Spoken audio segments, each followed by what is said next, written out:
All right, welcome back to the coverage of the 2019 Indiana State Queens. And Scott Gilmore here, and joining me as special guest. He's got some reasons to be here because his wife is bowling, Tim Mack from Storm. And Tim, great to have you here. Hey, great to be here. Thanks, Scott. Yeah, you guys done a great job with the live streaming a local event, which is fantastic. It's been a great turnout here at the Indiana Women's Queens event. I think they have over 90 entries when I was just inside with Jeff Circle. So that's fantastic for an event that is very, very high actually in women's bowling here in Indiana, and it's nice to see it being so well represented from so many people all over the state. It's fun for me today, obviously, Scott, because I get a chance to watch my wife bowl. So it'll be the one time where I get to watch bowling where I won't have any bowlers yell at me. So it's nice. We don't have to drill anything up, right? No, we don't have to go to the truck in between squats. So it's certainly a change of pace. So it's yeah, as I said, it's fun. First off, I don't get a chance to spend that much time with my wife as it is, and for me to watch her bowl, it's always fun for me because when she was really coming into her own in the late 90s, early 2000s when we started dating, and we were in the infancy stages of a relationship, she really started to come into her own and started making TV shows and won out in the ladies tour, and I always loved watching her bowl. So fast forward now to where we are now, and she doesn't get a chance to bowl that much, so it's nice to get a chance to see her bowl. Well, I know you have a tremendously busy schedule, and we spoke before we took on the air that tomorrow you leave for the World Series. That's of bowling. right, yep. And again, how exciting has it been for your players, as heavily involved you are with the staff, being a tour rep? How excited have they been with Fox's presentation of the PBA? I think anybody, it's a great question, but I think anybody that's involved in bowling, and loves the sport like we do, like you do, I do, and everybody else does here in this great state, I think everybody's got to be really, really happy with what's going on. I think Rob Stone and Randy have done a fantastic job getting it off, and I like the fact that Dave Lamont's been able to sub in for Rob when he hasn't been there, and we really haven't missed a beat. So I really like what they're doing. I think the graphics are great, and really you have to take your hat off to Tom Clark for pulling off the deal. Tom's been obviously very instrumental, and he's in a very difficult position. People always pointing the finger at him, but he pulled off. This is an incredible deal that he's done for bowling, and we've been off to a great start. There's been some great storylines. You've had multiple winners with Norm Duke the last 2 weeks winning, Jason Belmonte tying the all-time major record, Jacob Buttriff getting off to an early start as well early in the tour and being right up there with leading 3 consecutive events in a row, and then Belmo following that up. So there's been so many different storylines out on tour that it's great to see, and I think Flow Bowling's done a good job getting it to the people. So I think bowling's got a lot of momentum right now, and for the fact that I'm sitting here with you, and we're here live streaming you guys are live streaming the Queens event. I take my hat off to you guys because every little bit helps, and people want to get out there and they want to watch bowling. They want to know what's going on, and today we're all device oriented, right? Right. Everybody's got a device in their hand, and the world is a lot closer than it used to be in mobile previous years. Yeah, it's go anywhere you want, right? Click of a button, Right. button, and with the click of many buttons. As you said, I've got to go to the World Series tomorrow. There's going to be a grueling next 3 weeks. The World Series is always a very, very challenging event to work when you've got that many guys, and now you're talking about the short pattern championships that are involved and intertwined in the World Series itself. You couple that with the fact that it's a major, the World Championship, and then you back that right up with when everybody's going to fly out to Vegas and bowl the USBC Masters. And what everybody's trying to do is get into that top 24 points list for the PBA playoffs. I mean, it's $100,000 for first prize, and that's a good chunk of change. Right. And it's nice to see the bowlers bowling for it. Would I like to be throwing a ball? Absolutely. I wondered how your competitive drive is. How's the knee? I know you've been battling that a little bit. Yeah, Scott, I've had a tough battle the last 7 or 8 years. I haven't been able to be healthy in a number of different facets, but I'm not going to complain about it. These are the cards I'm dealt with, and I'm just going to try to keep forging forward and keep moving forward, and try to get a little bit better each day. And I had a total knee replacement and a tibial osteotomy, which is I know that sounds like a crazy term, but give it to us in its layman's terms. Layman's right? terms, I had 44 staples in my knee, and now I have 2.5 pounds of titanium in my knee. So you don't make this $7 million or $6 million man sound when yeah, you're yeah, we're on our way there. I've had 15 procedures done since 2005, so I've been a little bit unlucky being under the knife. But I've got my health, I've got my family. I work for a great company, as you said earlier. You mentioned Storm Bowling Products, and I'm in bowling, and we're all in it together. We're all trying our best to make it great, and that's all we can do. I consider myself lucky. So, today is going to be fun for me to put my feet up, relax, watch some score, and I tell you what, there's been some great scores earlier this morning. Kim Woodall, former champion here in 2016, boy, she came out on fire. She came out on fire and bowled extremely well. Had 297 up there at the high end, and really kept the ball in play. The women that kept the ball in front of them, and really never gave the pocket away, bowled really well. So. I think we just heard that Jeff said that we have 93 entries in the event, which is phenomenal. Double last year. It's double last year, and great for women bowling. Great for women bowling. Great for bowling in general, and great for women. Make sure you put this on your calendar for the years to come. Come out and support the Indiana Queens event. It's a prestigious title to win, and as you can see, the women have come out and supported it. It's really good. I got to ask you, what does Brenda need to do? To she was right there. Sure.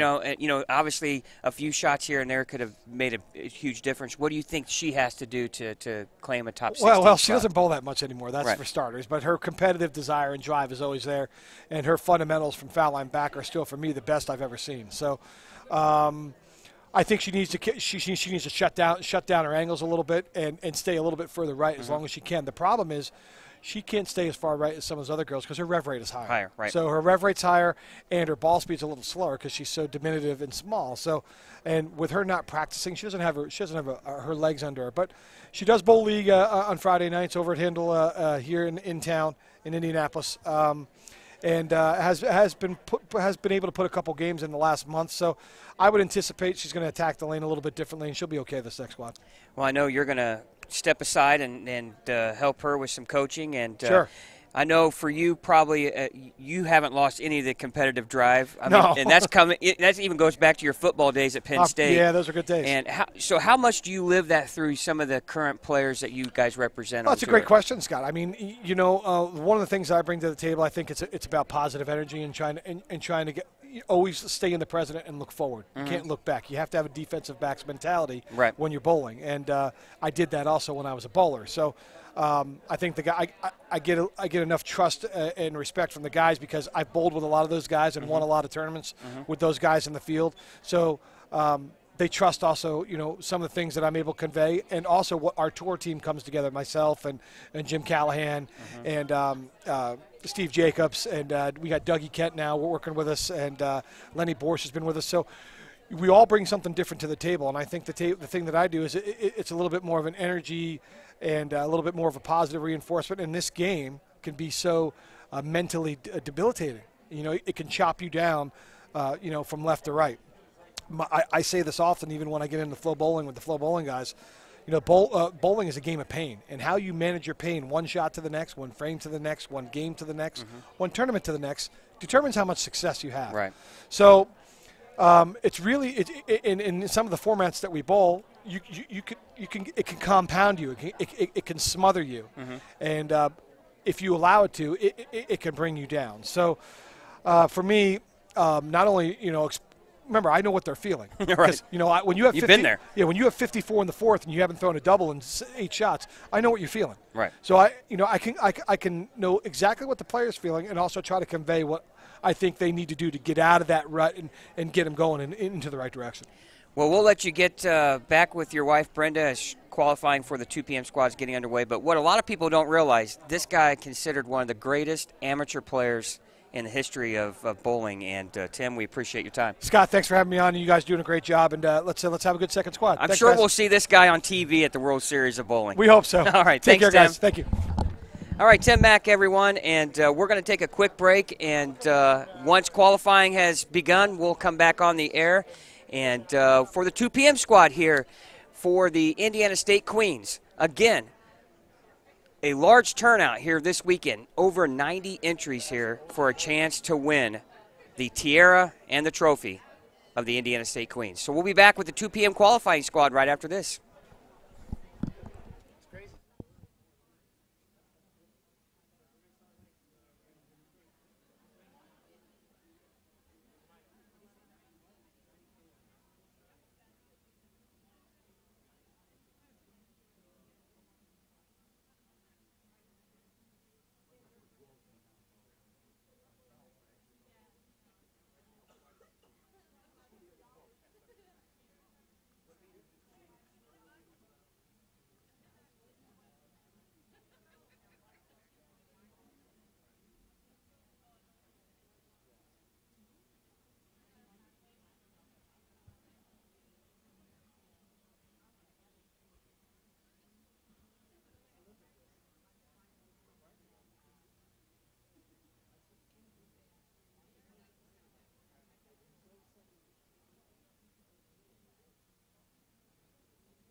We'd also like to thank our tournament sponsors who are Motive Bowling, Pinheads Bowling and Entertainment, Indiana USBC, Big Four Sox, and Mike Mulvey's Arrowhead Bowl.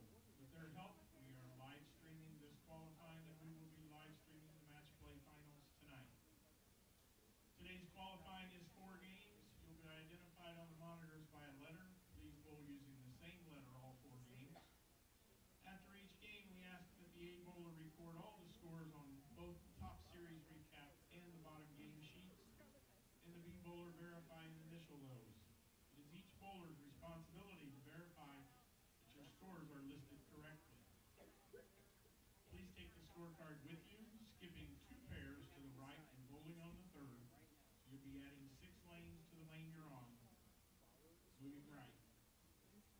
After the 4th game, each bowler needs to verify their scores and initial it, and then someone please bring that to the tournament office. We will recondition the lanes right before we start our double elimination match play at approximately 5 p.m. We have over 70 entries. As a matter of fact, we have 93. Therefore, we will cut to the top 16, and we will pay the top 20. If there's a tie for the last advancing position, there will be a 1-game roll-off immediately after this squad is done, and we know that there is a roll-off. Once practice is over, you cannot alter the surface of the ball or use any kind of cleaners on it. You can only use a dry towel or a chamois. We have brackets and high heat pots that are available, and they are open until practice is over. At this time, I would like to recognize some previous champions of the Indiana Queens tournament that are bowling on this squad. On lane 27, we have last year's winner, Monica Hall-Wheeler. On lane 7, we have the 2012 and 2004 champion, Teresa Smith-Hill. And on lane 21, we have the 2011 and 2009 champion, Jenny Ferguson. Okay, so at this time, please stand. We're going to have a live rendition of the national anthem. Oh, say, can you see by the dawn's early light what so proudly we hailed at the twilight's last gleaming, whose broad stripes and bright stars through the perilous fight for the ramparts we watched were so gallantly streaming. And the rocket's red flare, the bombs bursting in air, gave proof through the night that our flag was still there. Oh, say does that star-spangled banner yet wave for the land of the free and the home of the brave? Thank you very much. That was Kathy Clark. She's one of your fellow bowlers and entrants. We want to thank her for that. She came up and volunteered. We're now going to turn your lanes on. You get 10 minutes of practice on your starting pair.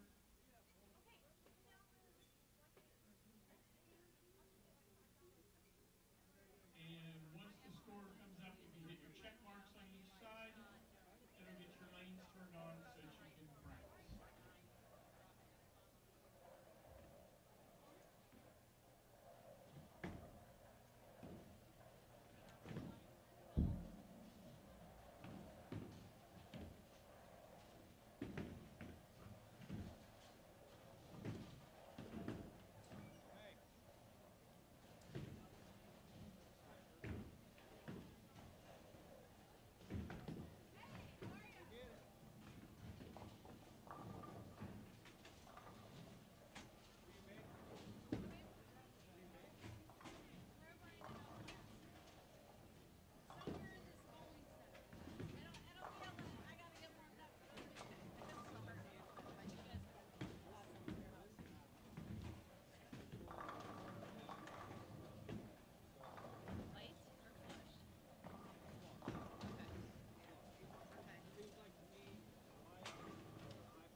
check marks on each side once you have full racks up, and good luck.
I've already got it posted.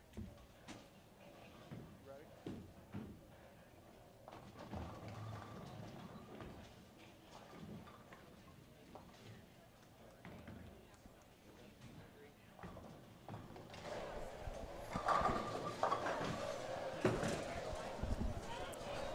Okay, 2 p.m. squad just underway here at the Indiana State Queens from Championship Lanes in Anderson, Indiana. Hello, everyone. Scott Gilmore here and Chad Lester with Savage Bowling TV. We're going to bring you all the coverage from the 2 p.m. squad and then take a break. Once we get all the scores tabulated, find out who the top 16 is, and match play will begin at 5 o'clock this evening. Excuse me. Hope sit tight. Enjoy the broadcast this afternoon. We're going to hopefully have a few special guests. I hope you enjoyed a little quick interview with Storm Ball Rep, Tour Rep Tim Mack, who's here ball repping his wife, Brenda, as she's trying to qualify her way into the top 16. Maybe if we're lucky enough, we'll get a word in with E.J. Tackett, who is here watching his fiancée, Natalie Goodman, bowl. Right now, Natalie in the first squad shot 872, would put her in a tie for 12th and 13th place. So she is pretty sure that that wasn't going to hold up. We thought somewhere around 224, 225 a game average, so around 96 to 100 over would probably be the number.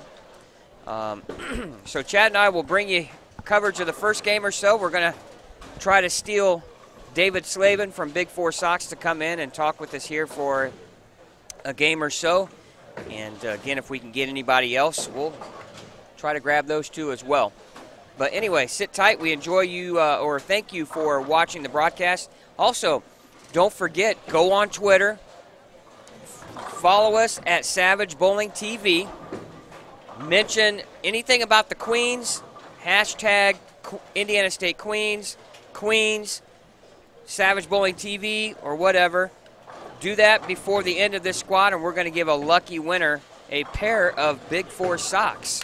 So we'll send those to you once we select the winner. So again, follow us on Twitter if you get a chance. And right now, bowlers are in the fourth frame or so of the first game. On our TV pair, we'll try to get you who we have. Teresa Smith-Dill is on 7 and 8, just to our left. She is a 2-time champion in this event. Also to our left is Natalie Goodman, fiance of E.J. Tackett, a good bowler. Natalie's a good bowler in her own right. So looking over at 11 and 12, and we'll try to find out who is on excuse me, those lanes as well, just to kind of give you an idea. A lot of these ladies we don't know, and that's a great thing. A lot of fresh faces here at the Indiana State Queens this weekend. Yeah, we look forward to getting to know these ladies, and I didn't realize for Indiana how much talent is out here. I mean, Right. there's a lot of good bowlers that I haven't even seen, so this is pretty awesome. Well, and as you know, we have about 30 re-entries, so about 30 ladies that bowled the 11 a.m. squad are bowling the 2 p.m. squad. They know the scoring pace, so Yes. they know the pressures of needing to make good shots and then hopefully have really good pin carry. That's right.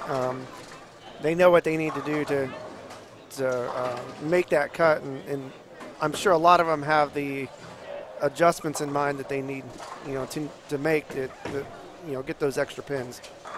Well, only 3 bowlers to a pair, and they are using lanes 1 through 34, I believe. Yeah, that's what it looks like. They actually had to oil more lanes. That's why they got started late. They didn't have enough lanes oiled for what they thought they were going to get as far as entries, which is not a bad thing. That's a great problem to have. Yes. And what you see right now on 9 and 10, 11, 12 will look totally different when we take the air for the final match of the Queens. It'll be a lot brighter. Right, yes. We'll light this baby up. Yep.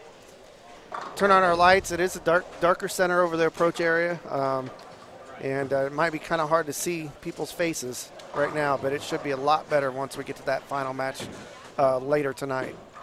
Also, feel free to join us in the chat room is open during the broadcast. So if you're at Savage Bowling TV, join us in the chat room. Let us know where you're from, who you're rooting for. Ask any questions that you would like. And while you're there, go to our Twitter page and follow us there and comment about the Indiana State Queens so you can have your chance at winning a pair of Big 4 socks. And so we appreciate that. Want to thank Craig and Kim and Henry for watching along here this afternoon. We hear that it could be raining in some other parts of the state. I know, and my wife let me know in Lafayette, West Lafayette, it's raining. So if it's raining where you're at, hey, take a break from whatever you're doing and tune in. Watch some of the great players, female players, bowlers in the state of Indiana participate. Yeah, things are going to get really exciting once we get to match play. Match play is, in my opinion, kind of the best thing about bowling, and especially when we go double elimination. You gotta get beat twice to be knocked out. So, right. Yeah, it's going to get pretty exciting later. 16 bowlers will make that top 30, or will make, double elimination match play. I'm used to the Masters where it's top 32, but 16 women. So I think really Jeff Circle has to be ecstatic with, anytime you take over an event, you're a little nervous on what the perception will be from the bowler. Will they embrace it and show up? And because the format that he has switched to is totally different than what it was the previous years. Yeah, it mirrors the Masters as far as the match play goes. Qualifying, I believe, is a game longer, and at the Masters they have a second round on Sunday morning. But narrowed it down to just a one-day event, and it's gone pretty well for him. Be interesting to see the scoring pace between the afternoon from the morning.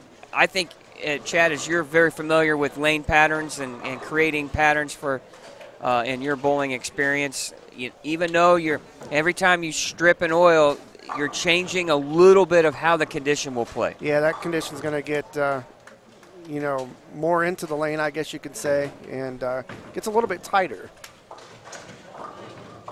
And then you're guaranteed that house pattern's completely gone, you know, because they didn't double strip before in the first round. So, well, looking around here to our left and right, looks like on 12 and 13 and 14 we do have a bowler with the front six. Yep. So maybe we might switch to our 11 and 12 camera if we don't have it already, so we can catch a little bit of that bowler bowling, as she's going to be up here pretty soon. As a matter of fact, she's going to be up on 14, be out of the corner of your screen. We'll see if we can find out who that might be. She's one without the name on the back. No, I think she's got a last name on her back. I can't tell. I think she's got purple and gray and white, kind of. She's You're- bowling right now. Yeah, you're too far down. It's the girl in the Am I? teal right here, getting ready to bowl on 14. Ah, yes, I am too far. One lane too far down. She was on 15. And we jinxed her. We gotta stop doing that. We gotta wait at least until the 10th frame. Yeah, sorry. Man. Yeah, we Well, won't do that. Nope. No, we were on the wrong pair altogether. It's on 11 and 12. No, we were on the right pair to begin with. Oh. On the first one we saw. Yeah, but there's one on 11 and 12. They got the first Yeah, 7 she's on getting 11 ready to and 12. go up. Do we want to? Why don't we switch? Yeah, We're- she's we're right on in the- front of you. Hey, How lucky is that? we're organized. You guys can tell, right? If we jinx her, let's see what she does. Oh, yes, great she shot. strikes. She bowled last squad. And front 8 to start the game. Boy, you can't ask for a better No, start that's than a that. great start. Well, the other girl went 9 spare, so again, strikes were pretty easy to come by in the morning squad. And so we got front 6 over here to our left. We got strike spare 5-bagger. Let's see if we can check out where Natalie is at. And here's the thing, too, is like you get that on a little bit softer pattern, you get that pattern burn into the lane. They could become even easier. We'll do here is we'll switch to the camera on 5 and 6 when the other bowler comes up that has the front 6. But we'll stay right here as looks like Dana File? Dana File here up on lane 11 with the front 8. If I'm not mistaken, she bowled the last squad. I will look. Oh, week 10. Week 10. Nice shot. Still a good start, though. She did, and she struggled mightily. 716. Oh, wow. And she started out with 142, so she's looking at a 279 start compared to a 142. I'm 150 pin difference. Yeah, she figured something out maybe at the end of that last block. Right. We'll switch over. We'll let her pick up her spare, then we'll switch over to 5 and 6.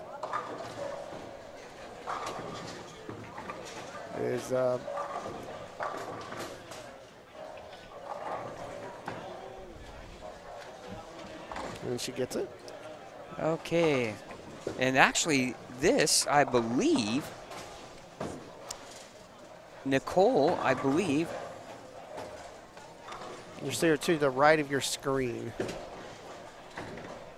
on lane 6. And it comes in light. Oh, flat 10. We're running all kinds of scores Well, here. there we go.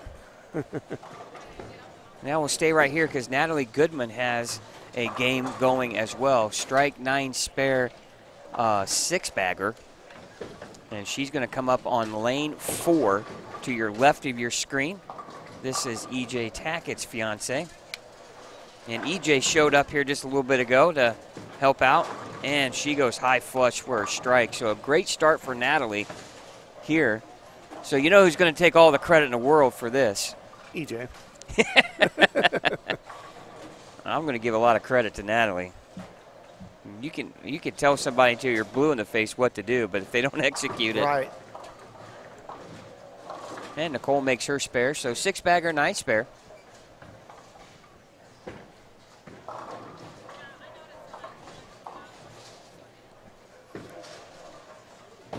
So now Dana File is back up on 11 and 12. We'll switch back over. Chad's going to do some double duty here.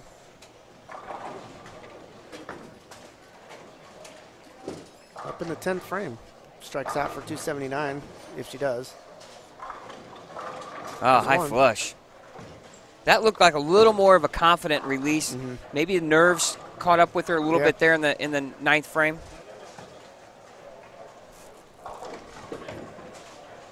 Yeah, maybe she missed it at the bottom of her, bottom of the swing. Got David Slavin here is ready to take over for me. All right, we'll get David in here in a couple of minutes as we wrap up game number 1. And Nicole once again strikes now. She strikes in the 8th, so good game for her. She bowled the first squad too as well, Chad. And she shot 824 for her 4-game squad total. And Natalie Goodman with a strike the first ball in the 10th. She had a chance to shoot 280 start. Ooh. So scoring on Scores some pairs are high. Crazy. As Dana File is going to start off with a 279 if she strikes here. That's 157 pins, 137 pins higher than her start last squad. Yeah. Let's see. This is one of those bowlers who, she figured something out and she's like, there's something out there. I'm gonna re-enter. And It's worked out pretty good. Phil shot is 10 back. And Natalie got her strike. We'll go over to her pair. Wow, tons of big scores. 279 may not even be the highest score for this game. Yeah, Natalie looking at 280 here with the strike. She got in the high game pot. She may not win. Yeah, absolutely. I'm sure Dana, regardless of high game or not, is happy with that start compared to her last squad. Yeah. So anytime you can improve your score by 130-plus pins from the previous squad, you got to like your chances that you can maybe make the top 16. Here's Natalie's fill ball. And, oh my! Thought she left the 7-10, and both of them fall late. They fell the opposite way. Well, even EJ doesn't have that kind of carry. Yeah, just ask him about Jonesboro. Yeah, wow. The guy, amazing how well he throws the ball and just doesn't seem to be able to get. I don't know how he doesn't carry 70 or 80% of the time he hits the pocket. Yeah. No, when you start out a tournament like this, it definitely makes you relax. Well, one thing I think as a bowler, if when the scoring is like it is, if you can get comfortable, get the right ball in your hand, boy, you talk about a loose arm swing. Oh, yeah, definitely. And that's part of that relax factor that I talked about that, I know for me personally, if I start out of the gate good, then I'm like. Well, let me see. As we look around, relax. I see a 255, 235 in front of us, 279, 280. That's just within the first 12 lanes, folks. I see another 230 on 1 and 2. Nicole can shoot 245 if she strikes out. I see a 266, I believe, on 13 and 14. That was the girl who had the front. No, she didn't have the front. Teresa Smith-Dill shoots 199. So not the start she was looking for, I'm sure. As Teresa shot 801 her first squad.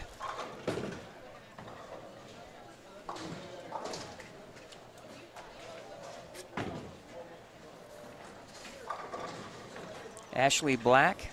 No, that's 34. That's way down on 34. I know. The nice thing is I'm looking at players to see who's bowling. Sorry. I see. You're talking about something completely different. I was just looking for the bowler that you were trying to talk about who shot 268. If you look at where she's at. I could. It was 14A. So right? 14-1. If we find that. Nice thing about Jeff, he gives us a printout of. So it would actually be April Herman because there's only one bowler on 14. Oh, yeah, he had it at 14 too, so, yeah. So game 1 under the books. Nicole shoots 245. So big scores, 280. I mean, wow. I'm telling you, right now, you're thinking that 225 pace could be maybe on the outside looking in Yeah, if that's a scoring lot. stays this way. But we don't know who's done what No. past 14 or 15. So It's just a larger field too, but I mean, this scores are a lot higher than what they were the first squad, comparing first game to first game. all right. Well, all right, Chad. We'll let you get back to work here on directing, and we'll let special guests sneak in here. And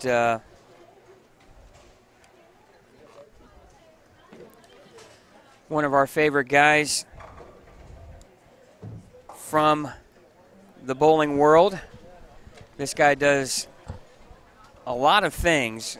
We would, if your name was Jack, it would be a perfect segue to a Jack of all trades, but it's not. It's David, and those that know him real well, he'll allow you to call him Dave.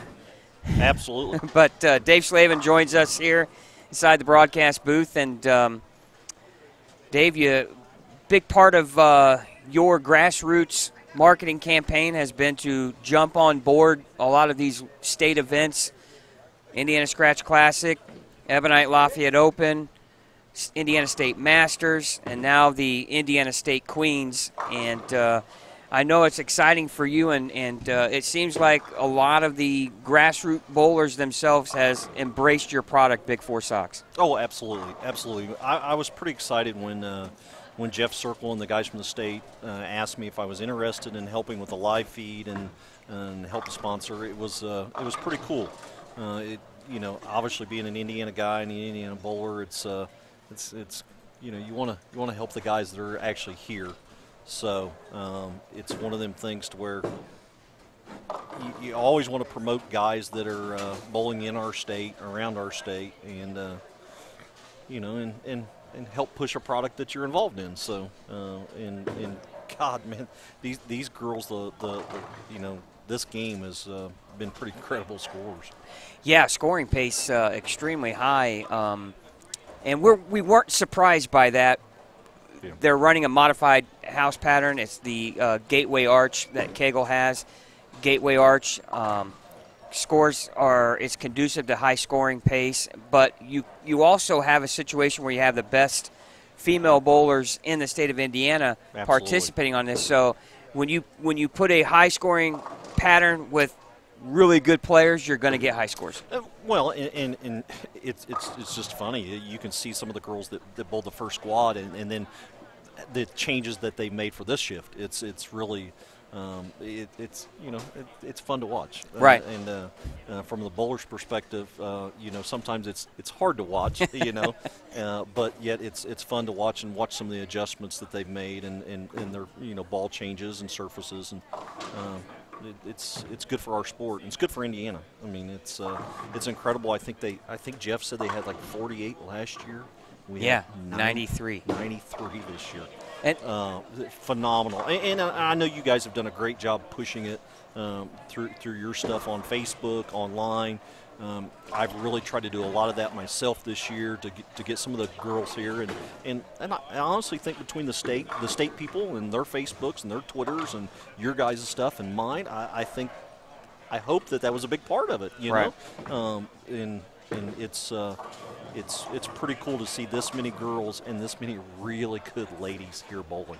yeah, I was talking earlier that when you have a new regime take over and you totally change the format, you're not always sure how the perception and the response is going to be, right? Sure, absolutely. I mean, from running tournaments, Right. That you got to listen to the bowlers, and you got to try to do what you feel is right in your heart with the tournament, and you want to try to grow things. So you Right. always are trying to tweak it a little bit here and there, and I've heard some good and some little negative, but how can you argue with 93 bowlers? Yeah.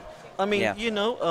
that it's just it's a testament to what the Jeff brings, and obviously the live stream I think has a little bit to do with it. I think it's it's pretty cool that we're here watching these young ladies, and they're having a chance to do the same thing the guys did a couple couple weeks ago, a month Right. ago. Right. So, and it's really a good thing that the way that the whole thing has come evolved here, and it's such a Dave Small and his crew do a phenomenal job here. And you know the way the approaches are, the way the concourse is, you're able to see. It's nice. Yeah, and we've been trying to tell people too as well that you will see a totally different look on 9 and 10 when we turn the lights on for the finals. Absolutely. And make this baby a lot brighter. Yeah. The concourse is a little dark, but you know, from a bowler standpoint, when you're down on there, you don't notice that. And a lot of times, you know, they don't want the glare, but obviously for us, we want to see, right? Yeah, So, absolutely. So we won't turn those on during qualifying, but anyway. It was kind of funny because when you were tweaking that and working on it for the Masters, and then and of course I was here, so I didn't really get to see the live stream part of it. But then when I went to the Bradley and I was down there, I'm literally watching you guys on the way home. Right. You know, in the car for the high school finals, because we had two of our city's schools there, the Wapahani boys and the Cowan girls. So it was very cool to listen to you guys talk about it, and you know, I had a niece and a nephew that bowled on both on each team, so it was kind of a cool thing. So, Well, you know, it is very I'll have to say self-gratifying, self-rewarding, however you want to say it, you know, hearing the positive comments from people. Oh, you know, thank you, you know, what channel is this on so I can share this with my friends or whatever. So the reception, even from the ladies here, has been extremely positive. And, you know, they're excited. They don't get an opportunity to bowl in front of, you know, television or the World Wide Web, if we want to call it that. Sure. So it's a great opportunity for them, but we feel on our side it's an honor for us to showcase the elite lady talent here in the state of Indiana. well, and you know, I'm gonna pat both you guys on the back. From what I've seen and what you guys have done, I'm very proud of the work that you guys have done. It's very professional, very nice. It's cool that I've known you for quite a few years, and I won't tell our ages, but Just look at our gray hairs, right? Absolutely, my friend, absolutely. The few I have on the top of my head. I've earned mine, as my wife says. So, but you know, it's cool to do this and to travel, and you know, with the Big Four Sox and everything else that I've got an iron in the fire, as my wife would say again. But it's special to be here and to be a supportive of the ladies, just like we do the guys, and it's they deserve the credit and the limelight just as much as the guys do at the Masters. Well, let's talk about some of the irons in the fire, and we'll try to keep you updated on scoring as well around us. Let's talk a little bit about the Sox, the Big Four Sox, and a lot of even tour players have jumped on board, you know, wearing them. What started the whole thought process behind, hey, this is what I'm going to do? Well, as a bowler, I always had a narrow foot, so I was constantly either cinching up my shoes. You know, of course, years ago I was wearing Lens. Right. And well, that dates you. It really does. But on the same respect, if you remember right, yeah, Lens were a little narrow. Yes, they were. So it was good. It was good for me. But there wasn't a lot of padding, wasn't a lot of cushioning. Right. So after working all day long, coming in bowling a lot of times 2 sets, which we don't see a lot of anymore. You know, I was tired when I went home. My feet hurt. So anyway, to make a long story short, I started looking for products, and there was really nothing out that I really could find. So I started wearing 2 pair of socks. And then there was a product similar to Big Four Socks out. I got involved with that, and it just wasn't quite working out. So I got a hold of a manufacturer. I started Googling them. There was a guy that makes them. They're American-made. They're made out of Alabama. And so we went through 4 or 5 kind of test runs on what I wanted. We tweaked them. We added material.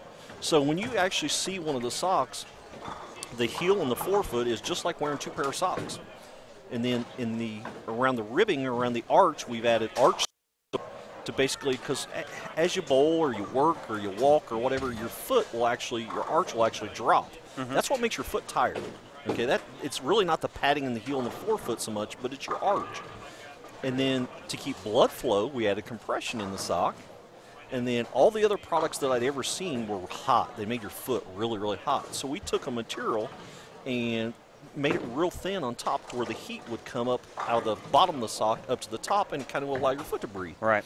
So if you think about it, that's the big four. You have the cushioning in the heel, the arch support, the compression, and the breathability of the sock. So it's a play on words for bowling, and I needed something logo-wise, so I was like, that makes sense. Right. You know, you got the big four, which is a bowling term, not Right. necessarily a good bowling Yeah, term. you don't want to leave it. But you wanna wear it. But it's comical Right. because I can't tell you how many people I've met and talked to, and they go, "Oh, big four socks." That makes sense. I remember that. Right, yeah. And several people today go, "Oh, well, that's the four things in the sock." Right.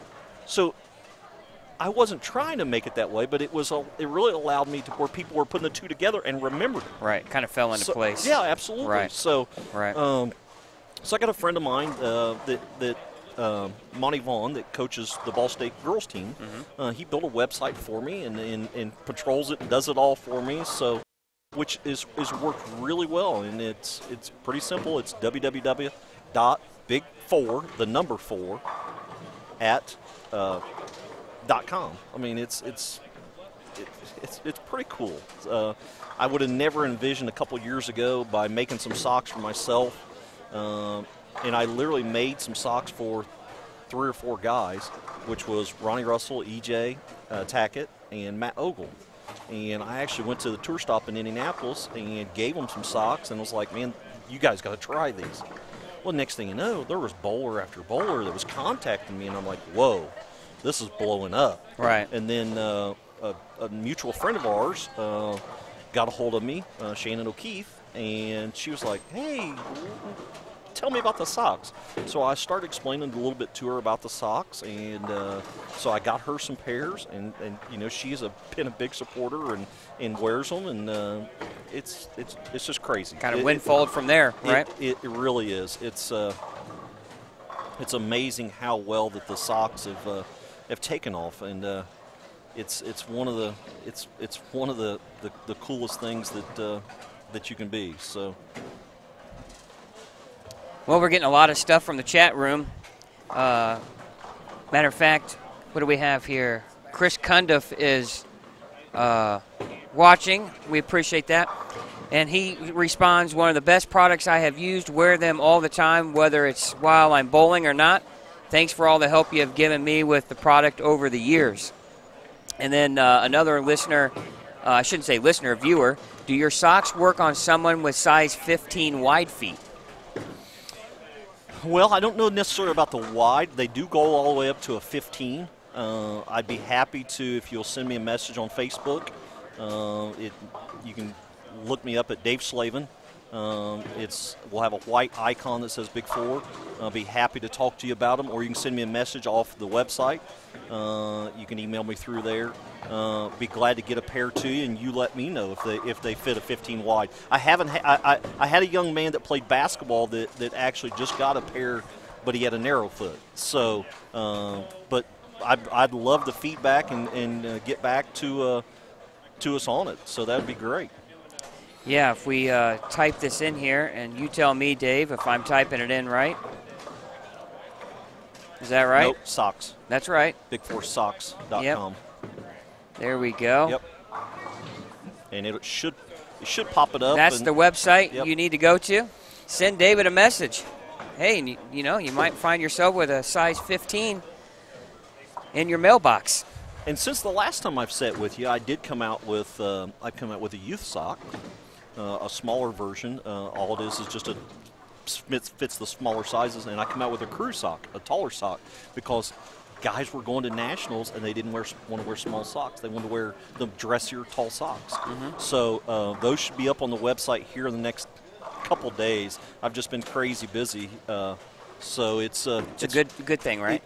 It is. I spent a lot of time in a car and in motels and doing a lot of traveling, especially right now and probably for the next couple months with some of the other irons in the fire. So right. But with owning a pro shop and doing the socks, it's pretty cool. Well, I don't see anyone with a front 5 or 6 or 7 string. However, Natalie Goodman here on 9 and 10, she started out with a split, then 9 spare, and now has thrown 6 in a row. So she continues her good bowling. We do have a few bowlers with 5 or 6 in a row around us. So again, scoring still seems to be quite strong, and we expect that 225 pace will be close to the number when we get to the top 16. But again, now, David, you find yourself coaching. Now what did you get yourself into, right? I don't know. I really don't know. It's now you're coaching with Ball State, right? Ball State men's program, yeah. Longtime friend, Jason Hampton, ran that program for 10 years and is kind of recently retired, I guess, so to speak, and has moved back to his hometown in Bloomington.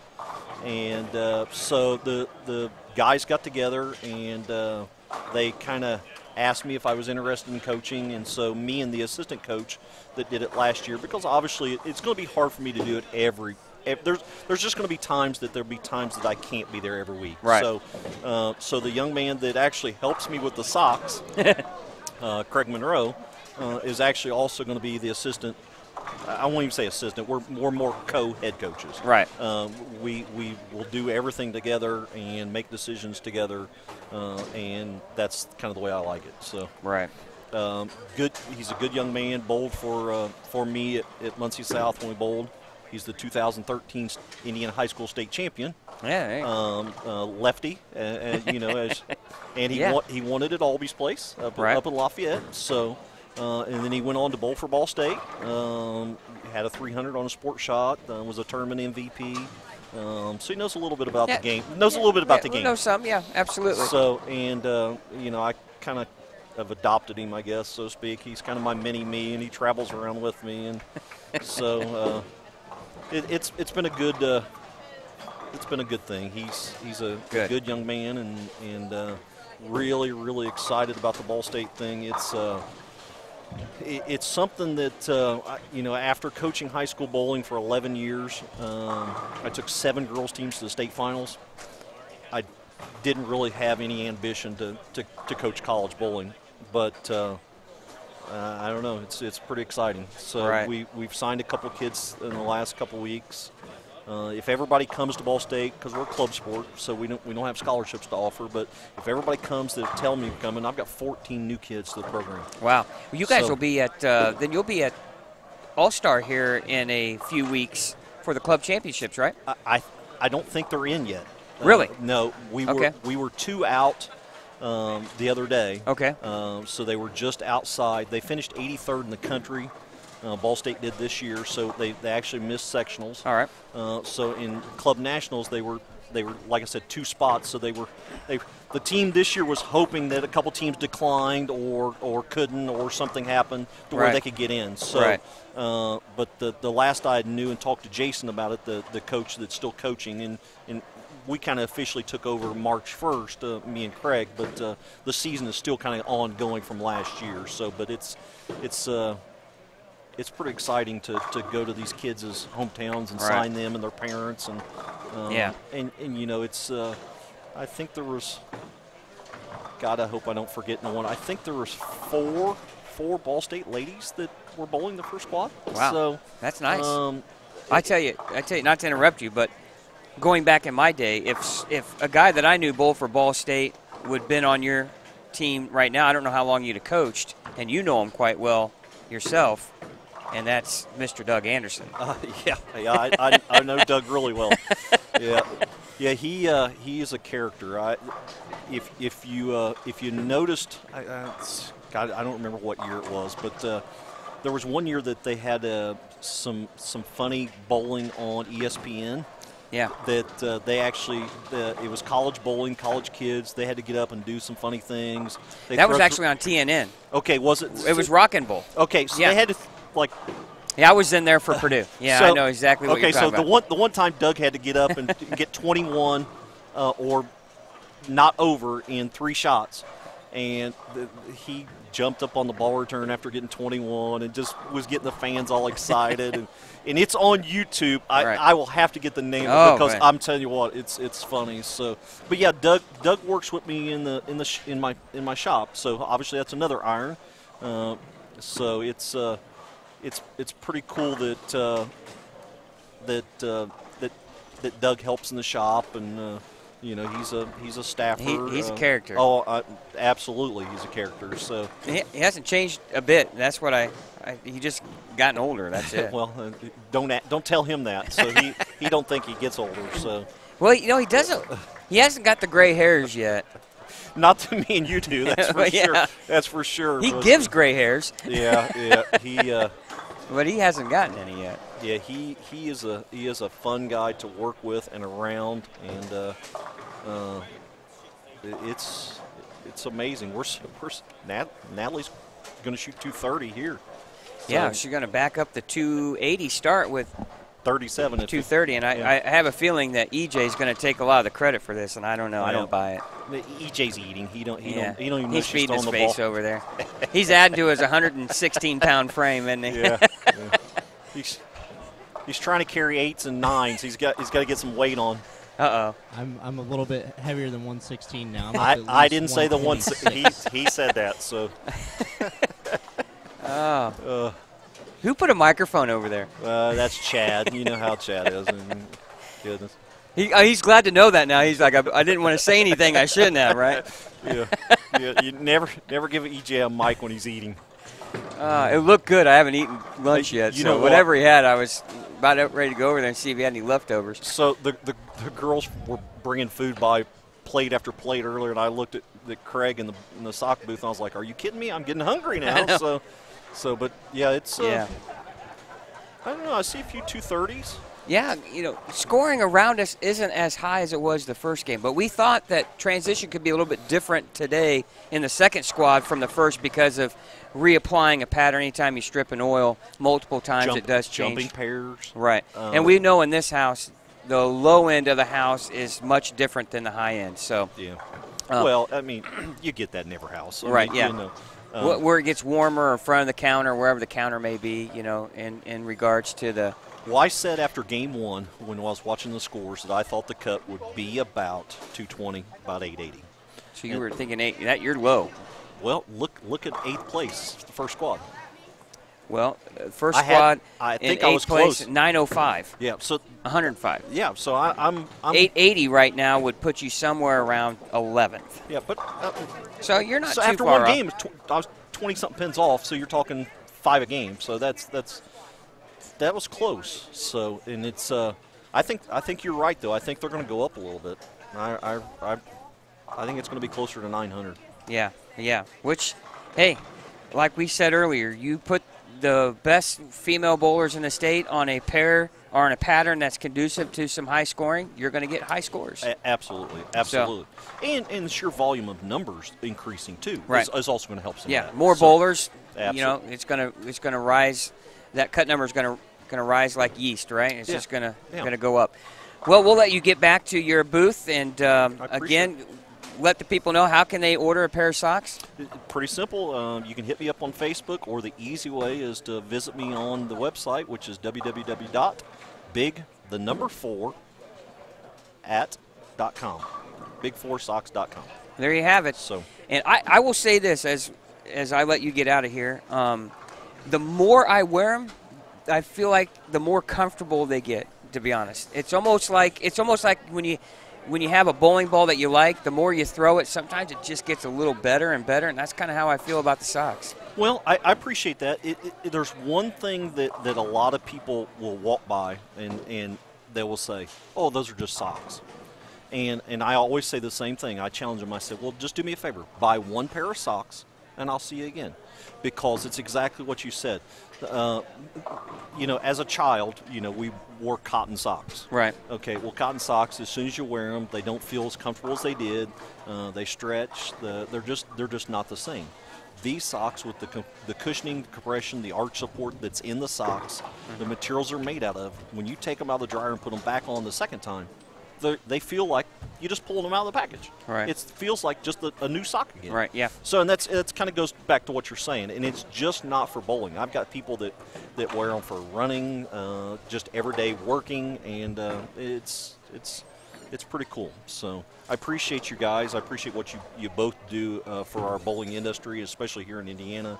I'm proud to be a small part of helping with the live feed and the guys here in Indiana and what they've done at the Masters and what you do at the Scratch Classic. And anytime I can help, I'm more than happy to, if I can, Sure. to do it. We appreciate that, and we encourage you to go to our YouTube page, and if you scroll through some of the old videos, you'll find a video of a little interview with David Slavin and his products at the Indiana Scratch Classic. So if you're curious to see a little bit more about them, scroll across some of our old videos on Savage Bowling TV, and you'll come across a video with Dave Slavin and Big Four Socks. Dave, thanks for your time.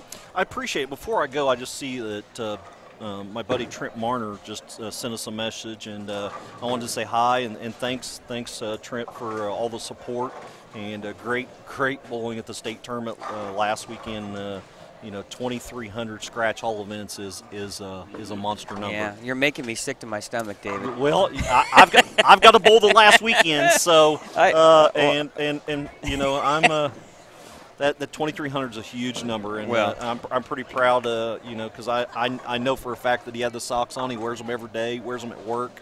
He's a painter, and it's pretty cool that he does that. Yeah. So I sent him a text saying thanks for giving the rest of us a chance. Yeah.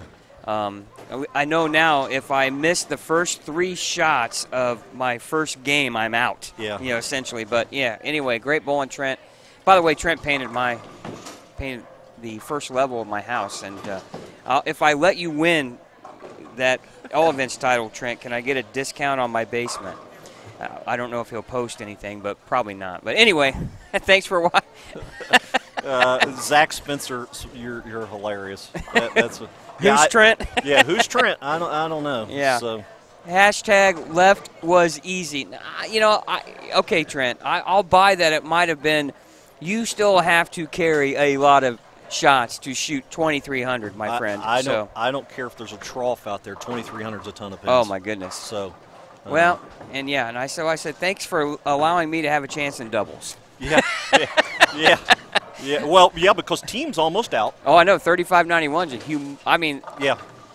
Those 2 numbers. That's like pole vaulting a record height. It's just so hard to do, and a lot of things are going to have to fall in place for anybody to have a chance at those 2 numbers. But that's why I like bowling the last weekend.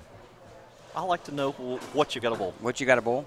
Whether you get there or not is another story. I don't know. Yeah, I'd rather post something and let people chase it. Yeah, that's just my philosophy. I get it. Well, I appreciate you guys again, and thanks so much for coming and these guys. There's no telling what these guys will post. I know. Now Zach and Trent are going back and forth here on our. Feel free to join in on our chat squad because we enjoy seeing the comments, and we want to thank those guys for watching too, as well. But again, David, thanks for your time, and I appreciate it. We appreciate all of your contributions to the grassroots bowling in our state, and I'm glad to see that what you do for the sport, people are giving you everything back and buying your product and enjoying it. So, again, big4socks.com. Thanks so much. I appreciate it. All right, thanks. David Slavin, everyone. Game number 2 just in the books. We'll come back here in a few seconds, and we'll try to get you updated scoring here after 2 games.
All right, back here. Savage Bowling TV's presentation of the 2019 Indiana State Queens here inside Championship Lanes. Anderson, Indiana, our host town, and Dave Small and his staff once again has done a fantastic job, and Angie Collop nobody finer than Angie as hosting an event, and all-around great individual. And want to thank our sponsors once again: Pinheads Bowling Center out of Fishers, Big Four Sox, Mike Alby's Arrowhead Bowl in Lafayette, and Motive Bowling, and also the Indiana State USBC. Here we go. Scores after 2 games now. Natalie Goodman leading this squad at plus 117, but however, she's followed behind closely by Shelby New, who we thought would re-enter and then would maybe make a run here. She's plus 113, so 2 ladies 500 over. Make that 3. Lena Chapman is plus 105. Wow.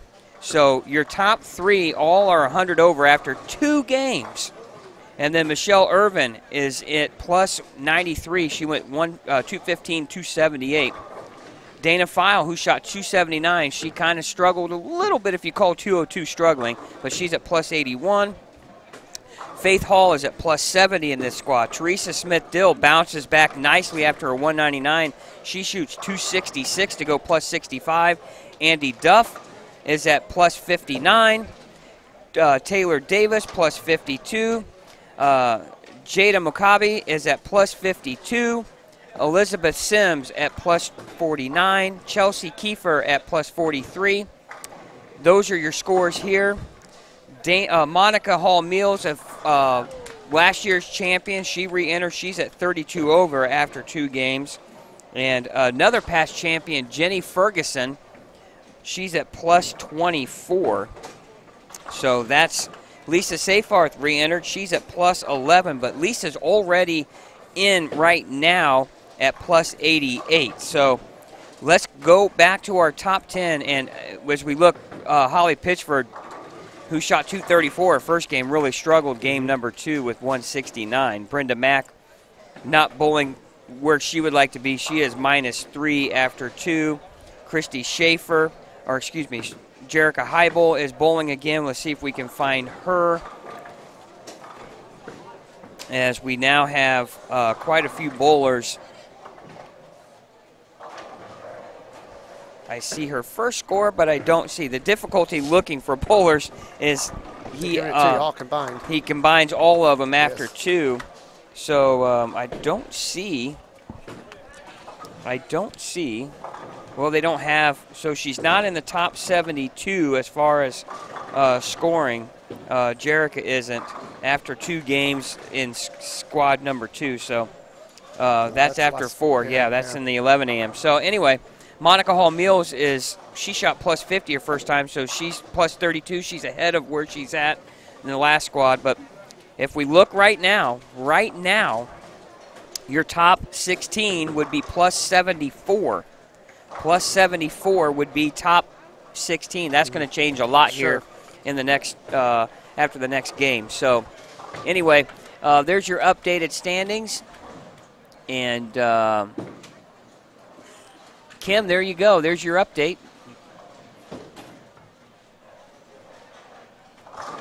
Again, thanks for watching our broadcast here on Savage Bowling TV. Again, you have another game and a half here to get on our Twitter page. Follow us on Twitter. Comment about the Queens.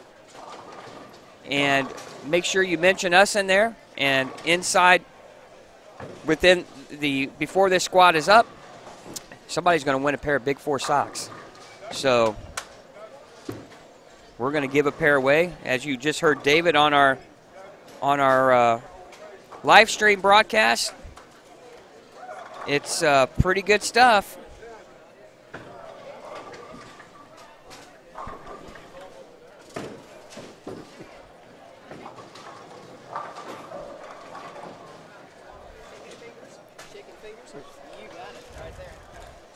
My food just arrived. Oh, I see that. I can't believe you didn't even order me anything. You're busy. I didn't think you and Angie David. was nice enough to bring me something to Oh, drink. I didn't. Wow. She didn't even ask me. Well, I didn't think you and David were ever going to get off of the broadcast. Hey, you know what? He's a fun guy to talk Yeah, to. yeah. Right? I love David. Those socks are great.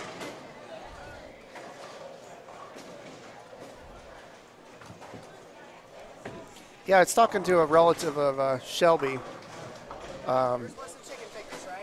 Yes. And they asked me about my chicken fingers I ordered. But yeah, I was talking to a relative of Shelby just before you came back on, and she told me that Shelby made a ball change in the fourth game, and of that last squad and rolled better, which we saw that. And she started off really strong now. And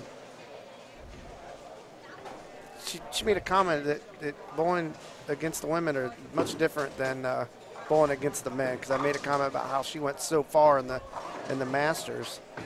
And so I don't know if there's anything to that, but she's bowling a lot better now. Right. Well, you know, like we talked, Natalie Goodman, you know, bowled pretty good her first set. Right. But she, you know, it's so risky when you see the scoring that do I not bowl or do I bowl? And she decided to re-enter, and that's paid off so far as she's plus 117 after 2 games. And I talked to a couple bowlers who bowled last squad, and they said the lanes are tighter, so it makes the angles a little bit different. And one of those bowlers is really struggling. The other one's doing about the same. But they said they are different from last squad, which is expected when you oil a second time on a pattern. Somebody sent me a video here on my Facebook Messenger. Looks like some kind of a bowling trick shot.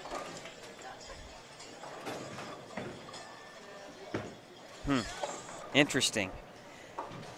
This guy spins his ball real slow and pushes it down the lane.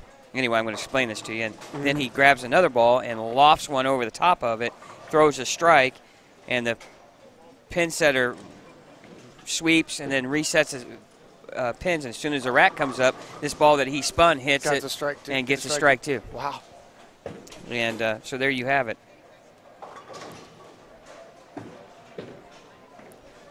I just was handed another score sheet. Don't know. Yeah, I don't think he realized I already had one. Yeah, and but then, hey. EJ stood over here, last game, and I asked him about the 710 that his fiance tripped, and I said, you had everything to do with that, right? And he's like, oh, yeah. Oh. Kim, you're welcome for the update anytime. Thank you for watching. We appreciate that. Again, bowlers are almost done with game number 3, and looking around, and I'm not seeing the scoring pace that we were accustomed to around us. Yeah, the scores have dropped or leveled out, maybe you can say, compared to what we saw the first game. Right. And I talked to somebody, I talked to Tim Seifers, and he was down watching Holly at the high end, and I told him about all the high scores down here in the low end the first game, and he's like, really? It didn't seem like they had as many down there. Right. So. Well, and before we get off the air for the 2 p.m. qualifying squad, we'll try to get the scores and have the top 16 announced, and we'll hopefully get a word in with the squad leader of the 2 p.m. squad, and then we'll take a break as they rerun the lanes, and then we'll come back on the air at 4:45 roughly for the 5 p.m. match play finals. Double elimination to determine the winner of the Queens here for the state of Indiana.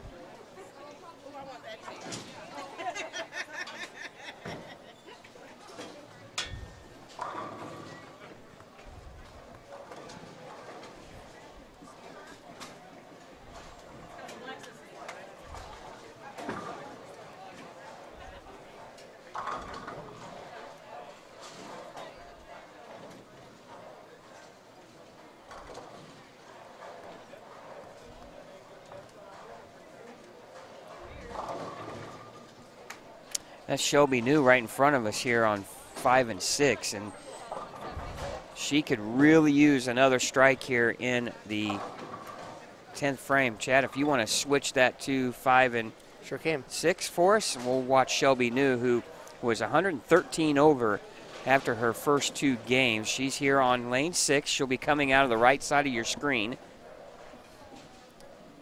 Looks like we're going to have Holly Pitchford on our pair, near our pair here.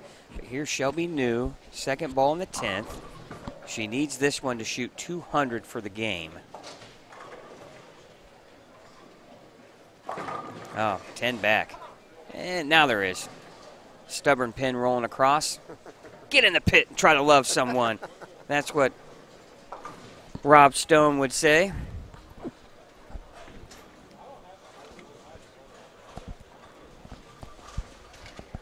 But a nice comeback there. You know, you never want to go backwards when the scoring pace is as high as it is. No. But even with a 206 game, she'll still be, 719, which puts her, in my opinion, Chad, maybe 20 to 30 pins above the I would agree. pace that she needs to be. Right, and sometimes, you shoot 2-0, it's on the higher scoring conditions, 2-0 is like shooting 160. She says, oops, and gets 7 count. Boy, you just, I don't know, I always dreaded any time I got less than 9 on a fill ball. Shelby's relative, I think it was a relative I talked to, said that someone was watching her, a family member who was in the military, and wanted us to switch it over, so I did before we came back on here. So thank you for what you do for us. Yes. Keeping our country safe. We appreciate your service to the country. It allows us to do what we love to do, which is bring you some bowling action. Yeah, game 4 underway here for some, and Holly Pitchford's on 7 and 8. We don't know where she was at after 3. She was, I feel like, already in. I was surprised that she bowled again. She said she thought it was really close, and she just didn't want to take that chance. Right. Because I think she was plus 105, so that's really 25, close. 26, Yeah. average there. Yeah. Boy, if that doesn't get in, I would be really surprised. But Yeah. I think if She wasn't comfortable with it. Well, if I was in the 85 to 89 range, I might be a little worried. I would think mine plus 90 might get in. Right. But right now, 93 is only 12th, so not a lot of wiggle room there. Mm-hmm.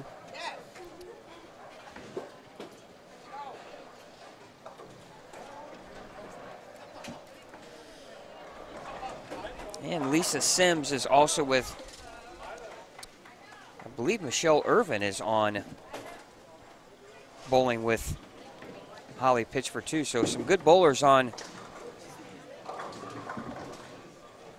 Elizabeth Sims was plus 49 after 2. So some good bowlers here. We'll find out. Jenny Ferguson is on 5 and 6. Jenny, a past champion of this tournament back in 2011, and she's won it in 2009. She bowled for Ball State. Yep, and I bowled youth with her. I remember we always bowled TKOs together back when we were kids. And she was a good bowler then. Oh, let's see. Who else do we have here? We're looking around. I'm looking on my score sheet to find out where some of these ladies are so we can tell you who to keep an eye out for. Local area bowler Andrea Wright is on 9 and 10. I'm not sure how Andrea is bowling. And she was plus 9 after 2. We don't have the third game score yet. Now she throws a backup ball. She does. And she throws it pretty good. Uh-huh. I believe she won Bowler of the Year in Lafayette this past year. Yes.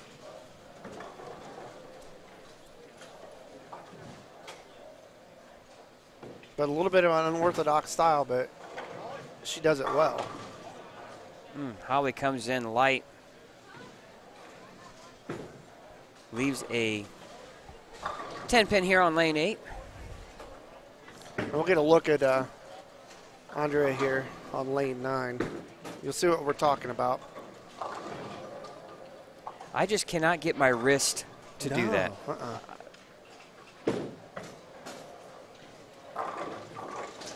and that, but that happens Yeah. a few times. Yeah, that's the problem. They can't generate the rev rate. Right. Like, you know. If the ball is skidding at all, it's Yeah. just not going to hit.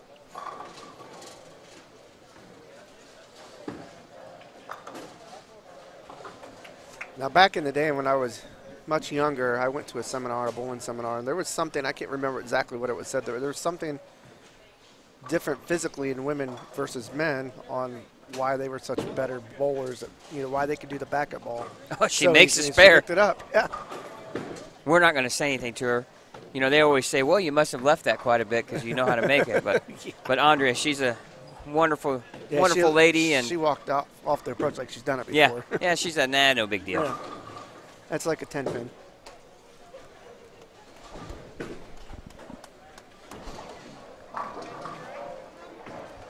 I don't want to interrupt your eating over here. You want to fry? No, I'm good. I'm good. I don't like to talk with my mouth full. Oh. Hopefully we can get a word with E.J. Tackett right before going to the World Series. Yeah, he's on Motive staff, and Motive is sponsoring the state tournaments this year.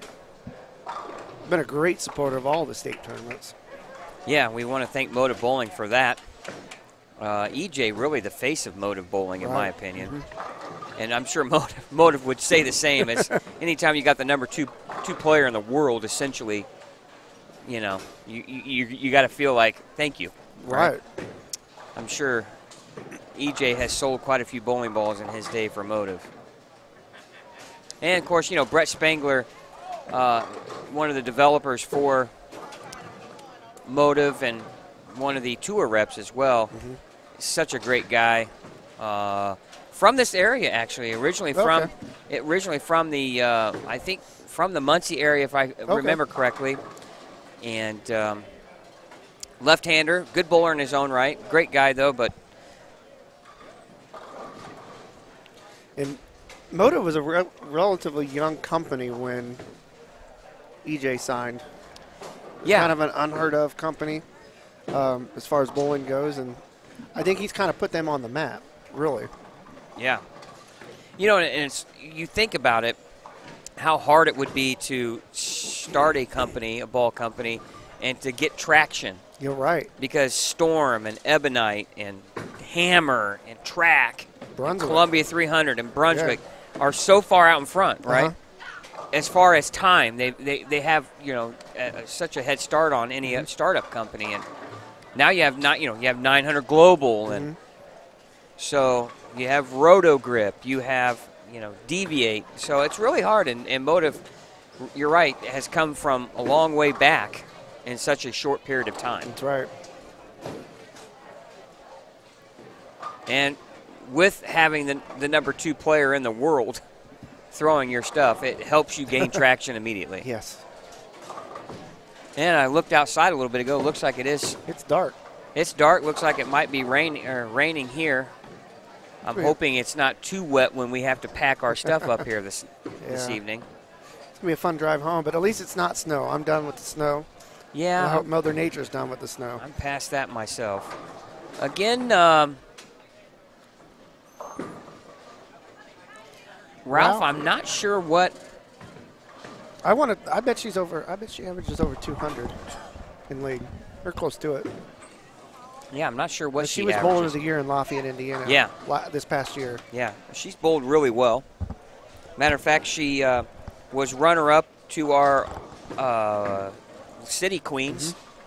She lost to my wife, which I want to say hello to Karen out there, who I was hoping would bowl today, but unfortunately our oldest son has the flu, and she had to stay home. So, These fries are delicious. You should have one.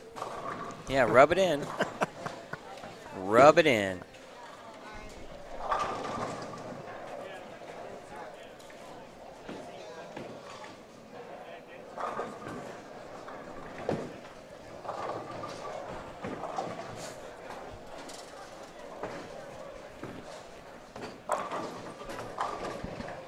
Another local product here on lane 9.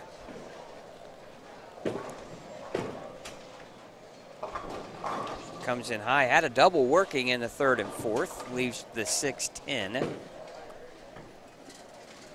Oh, Andrea misses the 10-pin. I kind of get a sense that game 3 didn't go well for her because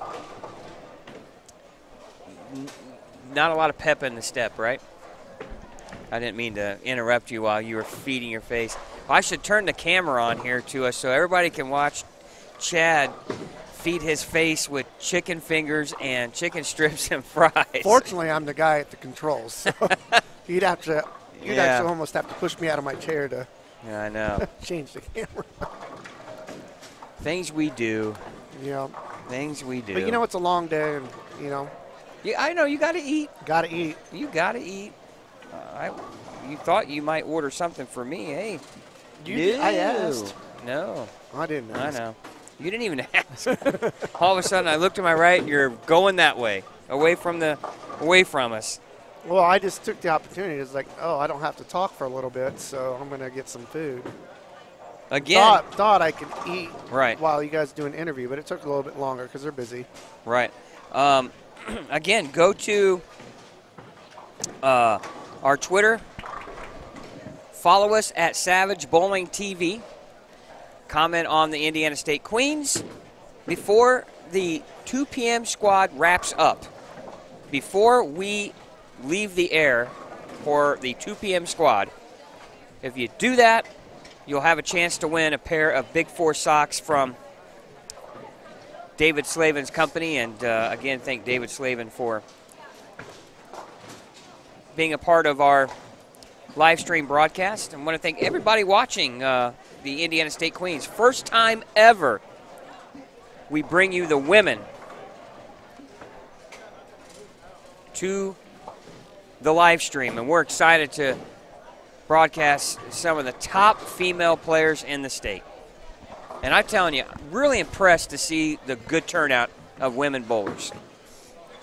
Yeah, I agree. You know, it's kind of a trifecta for us. You know, we've done the men, we've taken care of the high school, so we have the youth bowlers, and now we have the women on. Right. And this is great. And Well, I mean, hopefully, if we get a chance to do this next year, I bet they're going to have more interest even next year. Yeah. I think this tournament will grow for them. Well, I think there's some ladies that didn't bowl this year that probably wish they did. And obviously, you know, like my wife, things happen or come up at the last minute that you can't control. And so I'm sure there's a few more out there that would like to have bowled. Trent Marters, I should get you some chocolate. What? Chad, get some. Yeah. How much have you had to drink, Trent? You can't spell. Hey, he's probably, you know, hopefully you're you're not in doing Chapman. this. Hopefully you're not doing this while you're driving, Trent. But he's telling you to go get me some chocolate chip cookies.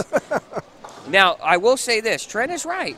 They're chocolate chip cookies pretty Wonder good here. If Angie was listening, she'd probably bring us some like she did at the high school last year. And look at you. Whole plate. And then even had one for breakfast this morning. Well, it was given to me for free. But I remember There's last a shocker. year. I remember last year, you and Matt Sanders were doing the broadcast.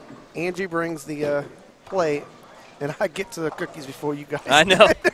It's like this vulture flew out of nowhere and just comes in and surprised you didn't eat the plate. Oh no, I'm thoughtful. Yeah. As I didn't ask you if you wanted anything. He said the space bar is stuck. Oh, okay. Good excuse. Hey, he's probably still shaking from the 2,300 he shoots at state tournament last weekend. Yeah. All right, about halfway through game number 4 here. And hopefully we get game number 3 scores. Yeah, this round's flown by. Yeah. Well, Gosh. we're only, 3:46 already. Mm-hmm. It's going to run on time. It should. They don't have to oil as many lanes. I wish Brian and Jeff Circle were watching our broadcast back in the tournament office. Normally they are so because they correct us on stuff. Yeah, They yell at them for getting the booth scoring. Yeah, if we say something wrong, they bring out a sticky note saying, "No, it's this, not this." I've been wrong. I'm used to that. I've been wrong a lot. So Well, 7 and 8's already into the 8th frame, and then some pairs are only into the 4th, so some much farther ahead than others. I'm curious to see how scoring is as you go down the high end of the house, because I don't see a whole lot here. I do look like way down, Chad. Looks like maybe the first 7 or 8. Yeah, down there, I want to say around 19, 20, somewhere around there. Yeah. To take a walk down, at least try to see who it is. Well, I do have the wireless mic. I guess I could get off my rear end and go down and look, right? Yeah, and I'll sit here and eat. And Jeez. See what, fans, I don't know. Should I call them fans? I don't know if I have any fans, to be honest. But I'm just saying, viewers, I mean, can you see what I put up with and here, and we're talking about doing more of these, right? Yeah. You better not get barbecue sauce all over your shirt there. Oh, we got scores. Thank you. All right, here we go. Natalie Goodman, 280, 237, 247, plus 164 after 3 games. Dana File shoots 256, game 3 to go, plus 136. Lena Chapman, plus 122. Shelby New, plus 116. Michelle Irvin at plus 106. Teresa Smith-Dill now, plus 98. So right now the cut score is plus 88. Jada Maccabi is at plus 85. She shot plus 74 her first set, so she's right on the outside looking in. Other bowlers that are close, Taylor Davis at plus 68, Andy Duff plus 66, and Holly Pitchford, who shoots 258 her third game, at plus 61. And right now it is not going well for Holly this game. But however, she's right there hanging on by her fingernails at plus 105 in 13th place. So yeah, she's going to be close, depending on how scores go this game, which doesn't look like it's anything crazy. Well, Brenda Mack shot 247 her third game. She's at plus 44. She's going to have a gigantic game to have a chance. You would think she could shoot 250, get into 250s, and she's got a chance. Well, where is she at? She's plus 30. Where you at? Who's that? Brenda. Brenda's plus 31. Oh, okay. Or no, yeah. Brenda's plus 44. Okay. So you're shooting another 240, 250. Well, you got to. You don't look how many. It's pretty close. She's got that. She's got to. Here's the thing you got to look at. She's got to jump 1, 2, 3, 4, 5, 6, 7, 8, 9, 10 active bowlers. And so sometimes that's not easy to do. However, a big game like 268, she would probably love to shoot, a 250 game. And that's, think about that, though. 259 or 258, you're only missing twice. Yeah. Depending upon where those are at. Right. So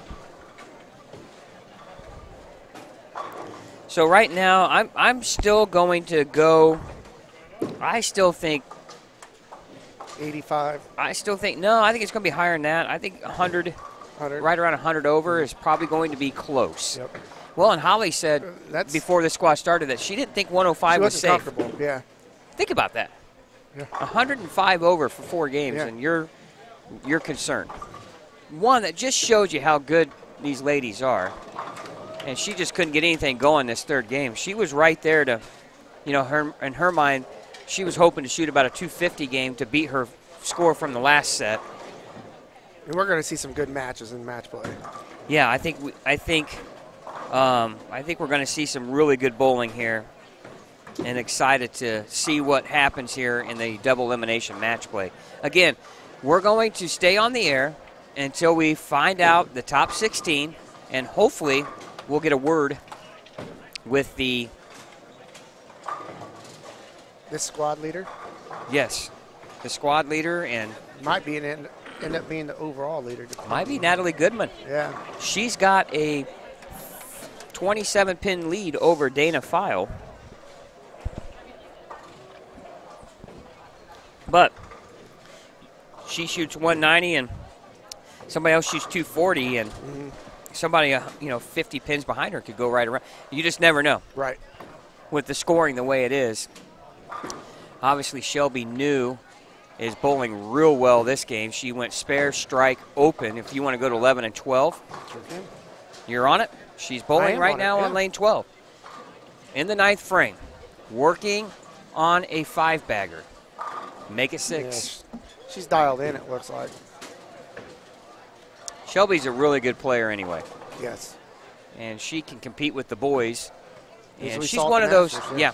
And she's one of those who she's just not afraid. No. You know, she bowls. I always call them you bowl in a coma. Yeah. You just have no idea what's going around you, and you just bowl. Yeah. Yeah, the object of the game is to knock down as many pins as you can, right? I mean, but sometimes the thing on your shoulders gets in the way of that, right? Yep. You start overthinking, or the mind plays tricks on you. And start watching. Right. Start watching everybody else's score. Start pressing because of that.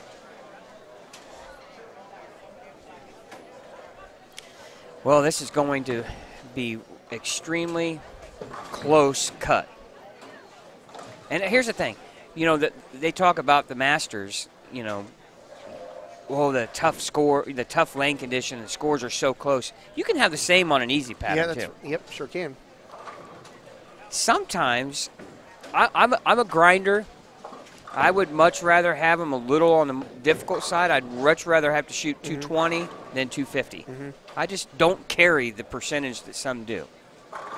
But this house, I just feel like this house is such a good carrying house when you have a good scoring pattern put on it. Yeah, and then it shows what their normal house pattern, how many honor scores they have in this center.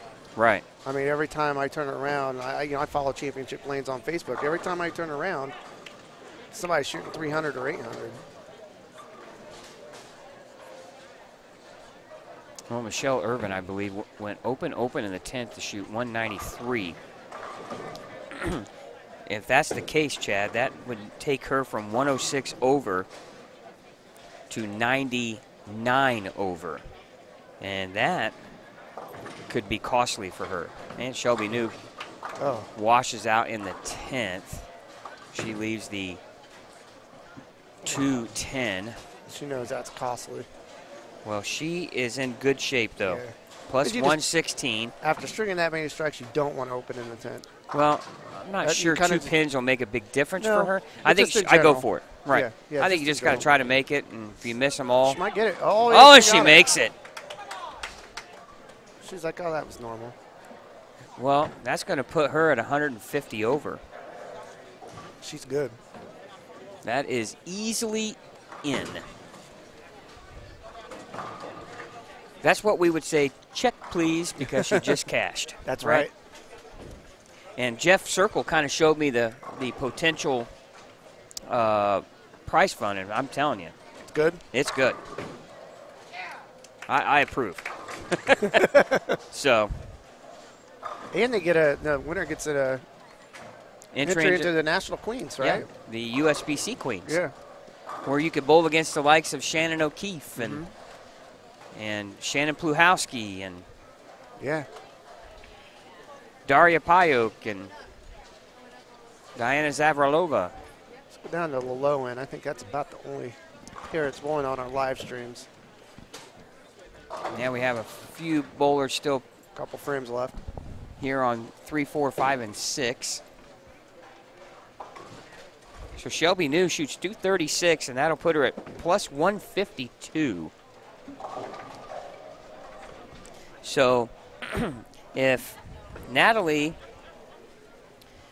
think about this. If she strikes out, she shoots 258 that game, which would have put her at plus 174, which could have threatened the #1 or squad leader score. So, plus 179 right now. Right now, she would be in 3rd place seeding is going to be important, but in my opinion, I didn't really care because, you know, it's a one-game match and your opponent, anything can happen.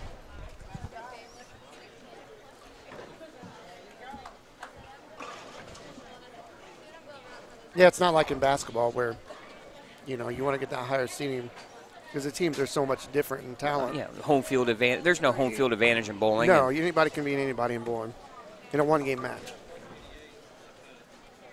So you just at this point you want to get into that top 16, and then whatever happens from there happens. It's a whole different ball game.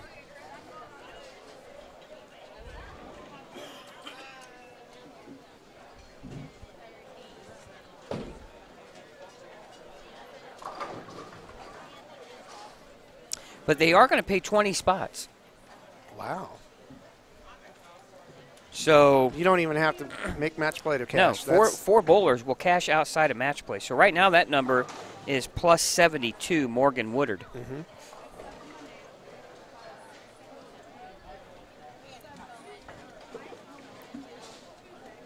Somebody shot 238 on 5 and 6. I don't see any scores on 1, 2, or 3 and 4 of any. Somebody could shoot 220, which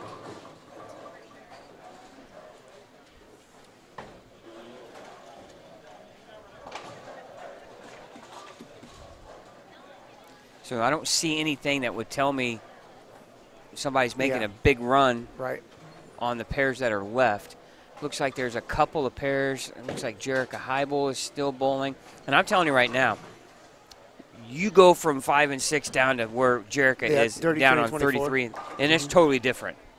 So I'm curious to see, you know, as bowlers moved right, and I'm wondering if when you add those number of lanes, are you moving and skipping enough pairs to where bowlers are bowling? Very true. Because where does 1 and 2 end up? If you only skip 2 and bowl on the third, 1 and 2 is bowling on 7 and 8, and then 13 and 14. yeah, and then you're only getting down to 19 and 20, and there's still 12 or 6 pairs. So I only say that because of how different the center is from one end to the next.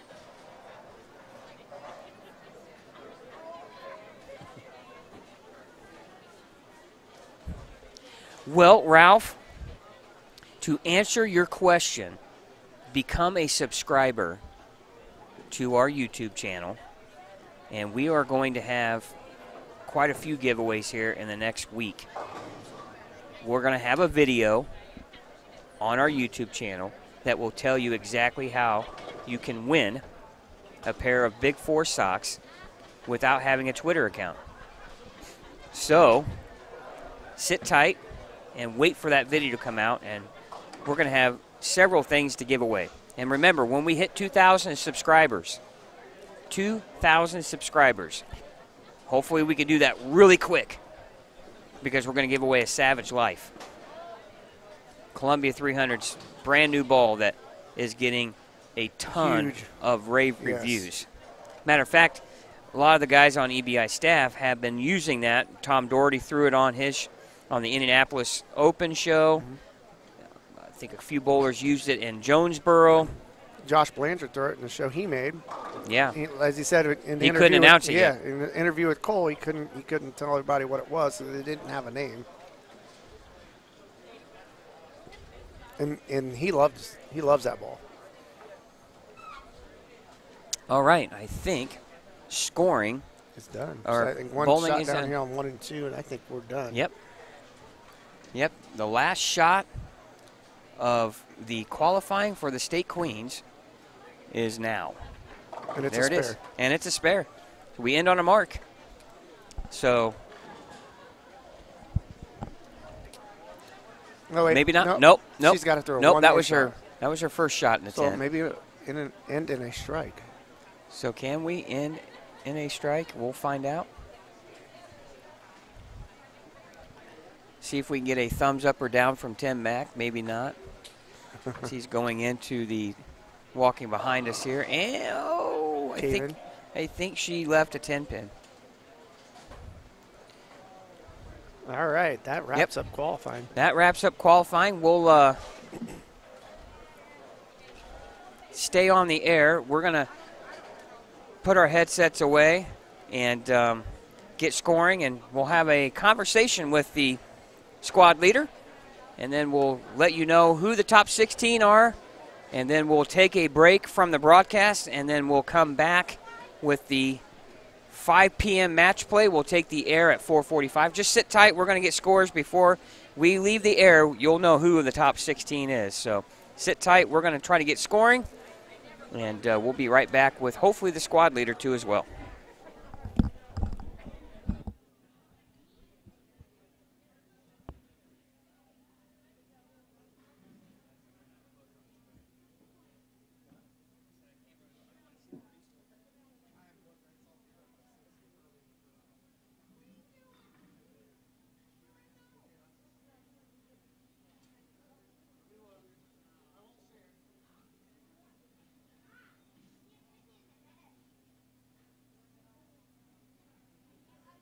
Okay, bowlers, as you finish, if you would, please, somebody turn your scorecards into the tournament office. We'll get the scores tabulated here as quick as we can, see if we have any ties or anything, and we'll get them announced here in just a minute.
happy to see Lisa Seyfert, Cammie Devine, Andy Duff in the tournament office, please.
All right, back in the booth here. A lot of drama going on here at the Indiana State Queens here on Savage Bowling TV.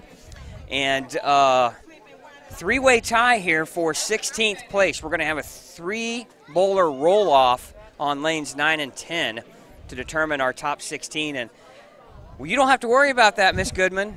You smoked the field here, plus 232, I believe, for your qualifying score. And man, what a change from your first squad to this one. Definitely. What did you see different here between the two, or what changes did you make?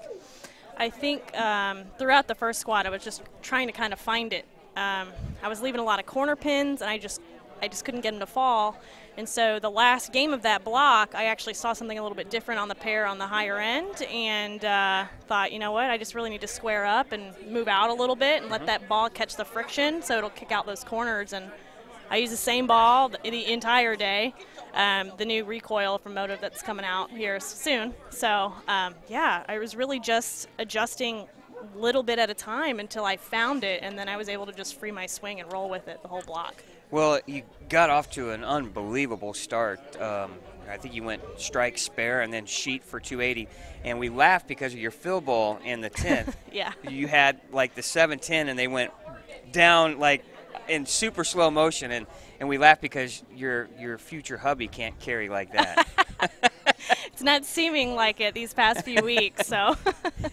But we laughed because we thought somebody else over here shot 279, and we thought, okay, Natalie can get high game, and all of a sudden I was like, oh my goodness, she left 7-10, and it was just like somebody blew him over at the last second. So anyway, I knew there was a lot of high games going to start too, so I'm like, I need to get them all because I saw a lot of 279 paces just kind of around. I'm like, you've got to be kidding me, 7-10 stands, and they both fell so dramatically late.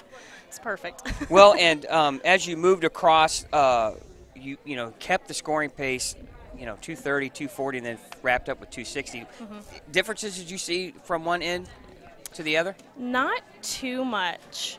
I actually saw myself moving back out instead of moving in as you transition. I actually saw myself having to square up a little bit more. Mm-hmm. They seemed just a little tighter as I went, but I also could have had some adrenaline going and really just needed to take my time. But not too different from pair to pair. Now you're the number one seed. Totally different tournament now, right? Mm-hmm, yeah. You got double elimination match play. Really, we always talk about what strategy you have in mind. Well, you just got to get out of the gates quick, right? Right. You just make the good shots at the start of the game so you can put the momentum in your favor to start off the match. But I'm just going to continue to try to make the shots that I'm making. I feel really comfortable. I have all day, better than I have in quite a while, actually. Right. But, yeah, just staying comfortable and letting the ball do the work and making sure I keep that line to the pocket with the right reaction. Well, you shot plus 72 your first squad. Right. Somebody walked into the door, the start of your second squad. Did he have any influence on your scoring at all? I don't know. I could be just trying to impress him. I don't know. I'm not entirely sure. Right. But the Right. last game of the first block was really the start of it. I shot 247, which actually got me to Right. 70 over the first block. Right. And like I said, I just used the momentum from that game into the second block. Well, maybe you can give him some tips on how to knock 10 pins over. All right? Yeah. Yeah, I'm on the wrong side of the lane for that. Hey, you're on the right side for me. I'm left-handed. I was like, hey, that's how it's supposed to be Yeah. done. But again, now as you're the number one seed, I mean, confidence, or do you feel a little pressure being the bullseye on your back, being number one? No, I feel good. I'm just here to have fun. Right. This is the first time I've gotten to actually bowl this event. And I bowled the Masters a few weeks back, or I don't know when it was. I bowled a couple rounds of that, and this is the first time I've gotten to do this, so my expectations are just to soak it in and get used to the field. You know, Right. there's a lot of really talented women here. Right. And so it's just going to go out there, have fun, make good shots, and continue to just stay in the zone.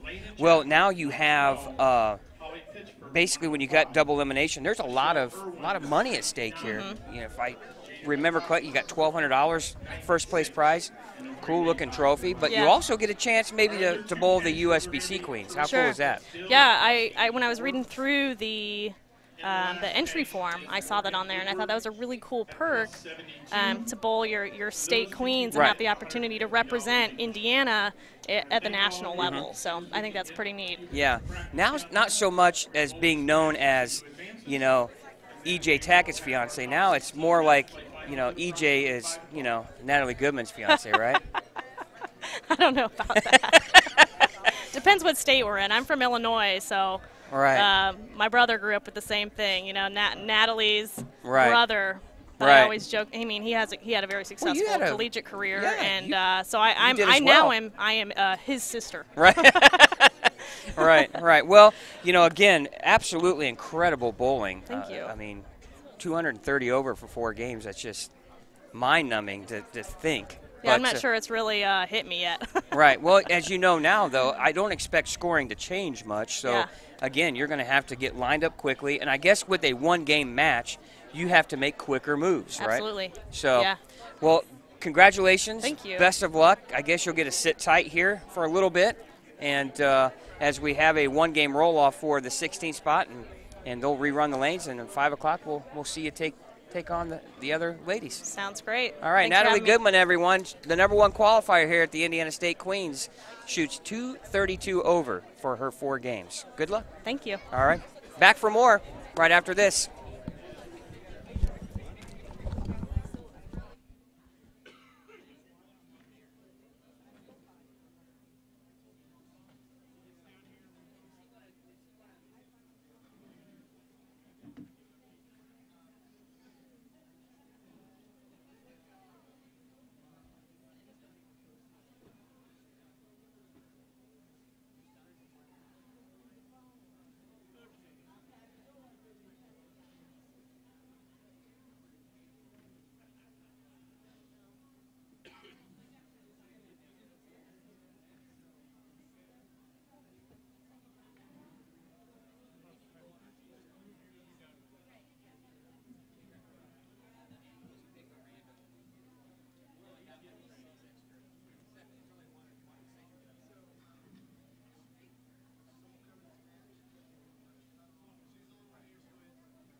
All right, back here in the booth.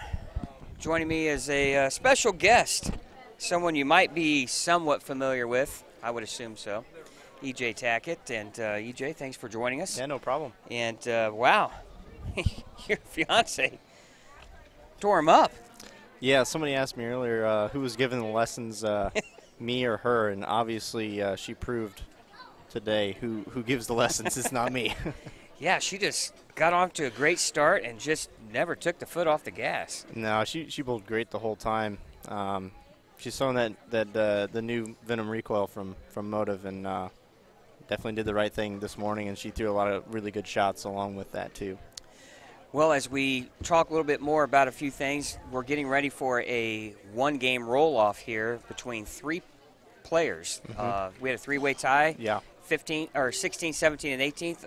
So your bowlers will be Lisa Seyfarth, Cammie Devine, and Andy Duff, who are all tied at plus 88. They're going to bowl a full one-game roll-off. One bowler will advance to the top 16. So a lot of pressure here in this situation. Absolutely. I've never been in a situation like this yet in my career. The only roll-off that I've been in was last fall in Tulsa on the show for the bear that I won. I bowled Chris Prather and we tied, and then had to have a one-ball roll-off. And so far in my career, that's the only one that I've been in, at least in the PBA side of things. You want to try to avoid them, right? Yeah, absolutely. Right. You don't want to particularly be involved in a bunch of roll-offs. There's a lot of pressure. But here's Andy Duff on her first shot of the one-game roll-off. Winner will go into the top 16 match play portion. She rips the rack. Ooh, how does a 7-pin stand? Yeah, I see that a lot. One of my hits there. Yeah, I don't understand your carry. Yeah, it's well, when you hit the pocket a lot, they don't all fall down all the time. So well, yeah, one of those things. I understand that. Gotta move on and right. just keep throwing good shots. Right. Now, Lisa Seyfarth made her spare. Now, here's Andy for a 7-pin conversion. And really, I mean, your first time here, obviously, being involved with the State Queens, and how cool is it to come here? I mean, you're bowling on the PBA Tour. How cool is it to come here for a state event and see the great turnout of women bowlers? Oh, it's absolutely fantastic. It's a great show of what Jeff does and how hard him and his team works. They do a great job with all the events that they run throughout the year, and it's really cool to see this many women out bowling. It shows how much the sport is growing, and then how much women are getting back into the sport again, and right. It's really cool to see. Yeah, and it's an opportunity as a stepping stone, like you were saying. The winner of this will get a invitation to the USBC Queens, and you never know what you could parlay Absolutely. into, right? We've seen it in sports many times before. We've seen it in bowling. We've seen it in golf, where they win an amateur event and then go out and do really well in the professional side of things, and right. that could open a whole lot of doors for the future of your career. So, in one of these ladies right here, this game could prove pivotal in that whole outcome. Right. So this could be the start of something special. Well, Lisa Hunt just threw a strike. She's got 9 spare strike. Andy now with the spare on the 4-pin. And Cammie Devine strikes her first ball. So, again, I guess the only comfort you can take from this is the two people that don't advance will cash into the event. But, again, one spot up for grabs for a chance to win $1,200 and the tiara as the Queen's champion. A lot at stake. Yeah, absolutely. Oh, great break there. And you think about it too, and how cool is it for you, for your fiance, to have what we call another avenue or way to showcase, her talents and abilities to perform at a high level. Oh, it's absolutely fantastic. And again, I go back to Jeff and his team and what they've done and what they continue to do with all the tournaments in the state of Indiana. And I couldn't be happier to be a part of them. I wish I could bowl more of them, and I was home for those events. But it's hats off to him and his team. Well, we're excited to be a part of the inaugural broadcasting of the Indiana State Queens, and we appreciate your ball company, Motive, being involved in this as a sponsor to allow the ladies to be showcased on TV as well. Yeah, and a lot of people know that that has everything to do with Brett Spangler. He grew up in this area and worked for Mike Riggins here in the pro shop for a long time, and he just wants to support Indiana and everything that they supply, and as far as tournaments go. So he's definitely at the forefront of that with our company and making sure that everything in the state of Indiana is taken care of. Well, you see Cammie Devine there with a 6-7 split. Yeah, it's never good to split, but at least it's early in the game. Anything can happen. At this point, the mindset is just, okay, I threw a bad shot, get your count, move on, and keep throwing some good shots and try to apply some pressure back to the other two opponents. Andy Duff here on the right lane, lane 10, working on a strike. Fourth frame. Ooh, nice break, trip 4. That's when you're just rolling it well, when you start tripping those pins that you're not accustomed to tripping. Absolutely, and we on tour there's running jokes going around all the time that's the Hall of Fame carry. You don't get those hits until you get in the Hall of Fame. Yeah. For you, how think of it, as young as you are, you're already eligible. Isn't that hard to fathom? Yeah, it's kind of crazy to even think about. When I first came on tour, obviously it's just, okay, I want to make my first show and then make another show and try to perform well. And I had a long run of not bowling well on TV. I learned how to do it. It's such a different environment. And over the years, I've gotten better at knowing what my body's doing and how to adjust for it on TV shows. So, yeah, like I said, it's way different. And to have 12 titles and 2 majors, and it's crazy to think about just in that short amount of time. Imagine, and I love the direction now that, I think you're slowly starting to see the vision that Tom Clark had, right? And now you have a broadcast company that's behind you 110%, and hopefully corporate America can be involved in this to where you can go back to the glory days. Oh, no. Terrible break there for Andy with the 8-10, but where you guys can have a 25-30 stop tour, right? Yeah, and what that will do is it gives the youth something to look forward to. And I think that was the ultimate goal when Tom came in, is to try to create that environment. And this deal that we have with Fox now, I think, is one of the biggest stepping stones that we've had with our tour in over a decade, at least. And I'm really happy that I'm here and I can be a part of it and see all the great changes that have happened already, and all the great changes that I foresee in the coming future, and a long-lasting great relationship with Fox Sports. Right. Well, you're not only a part of it, you're one of the faces of it. Think about that, though. In the bowling world, I'll go back to 2010. Okay, I'm bowling the U.S. Open. I don't know why I was, Indianapolis, and somebody's saying, hey, have you seen this E.J. Tackett kid bowl? And I'm like, E.J. Tackett? And, of course, you were, I don't know, maybe 15 at the time or whatever. And somebody said, this kid's going to be really good. And boy, you quite have lived up to that.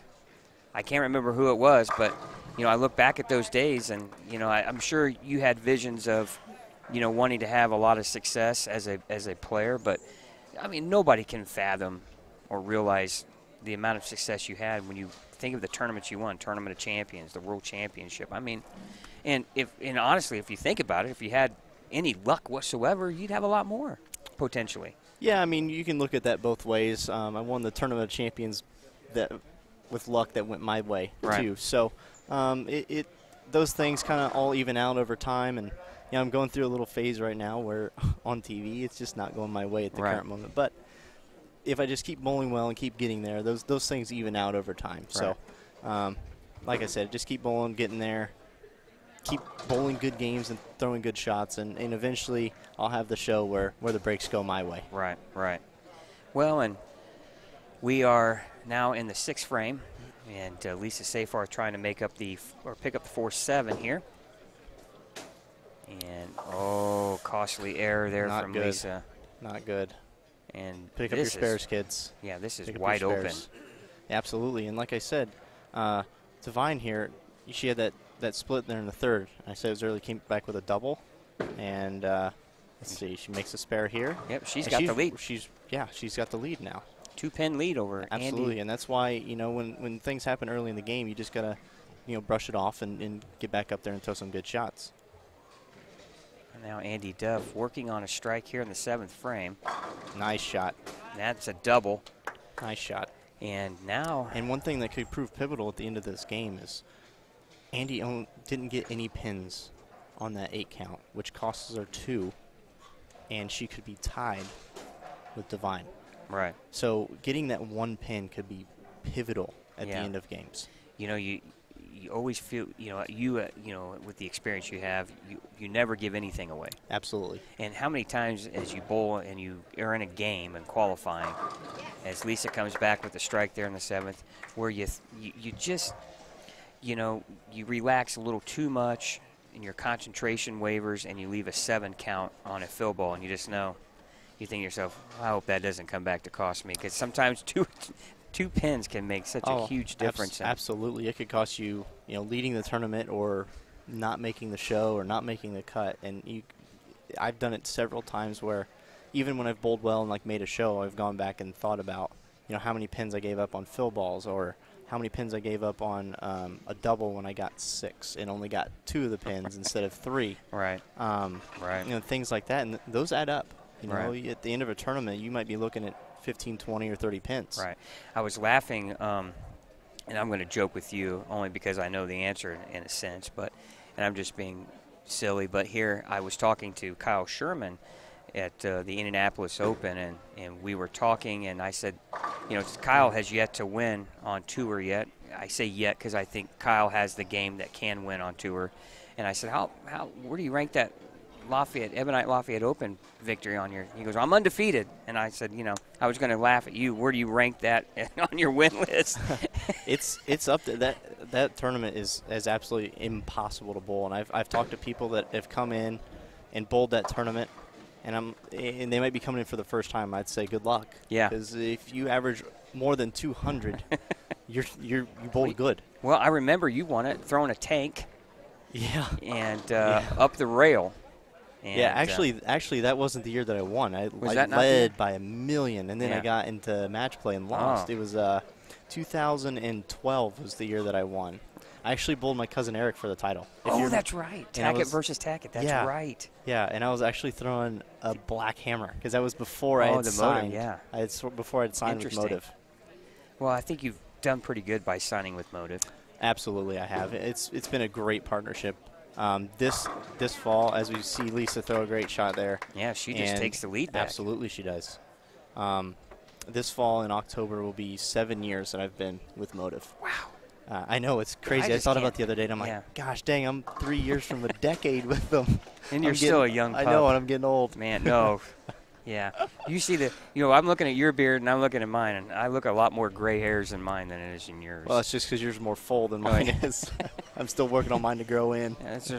Yeah. I'm like you. It's going to be going from the top of my head to my face. There's a lot of stress in that beard. All right, big shot here for Cammie.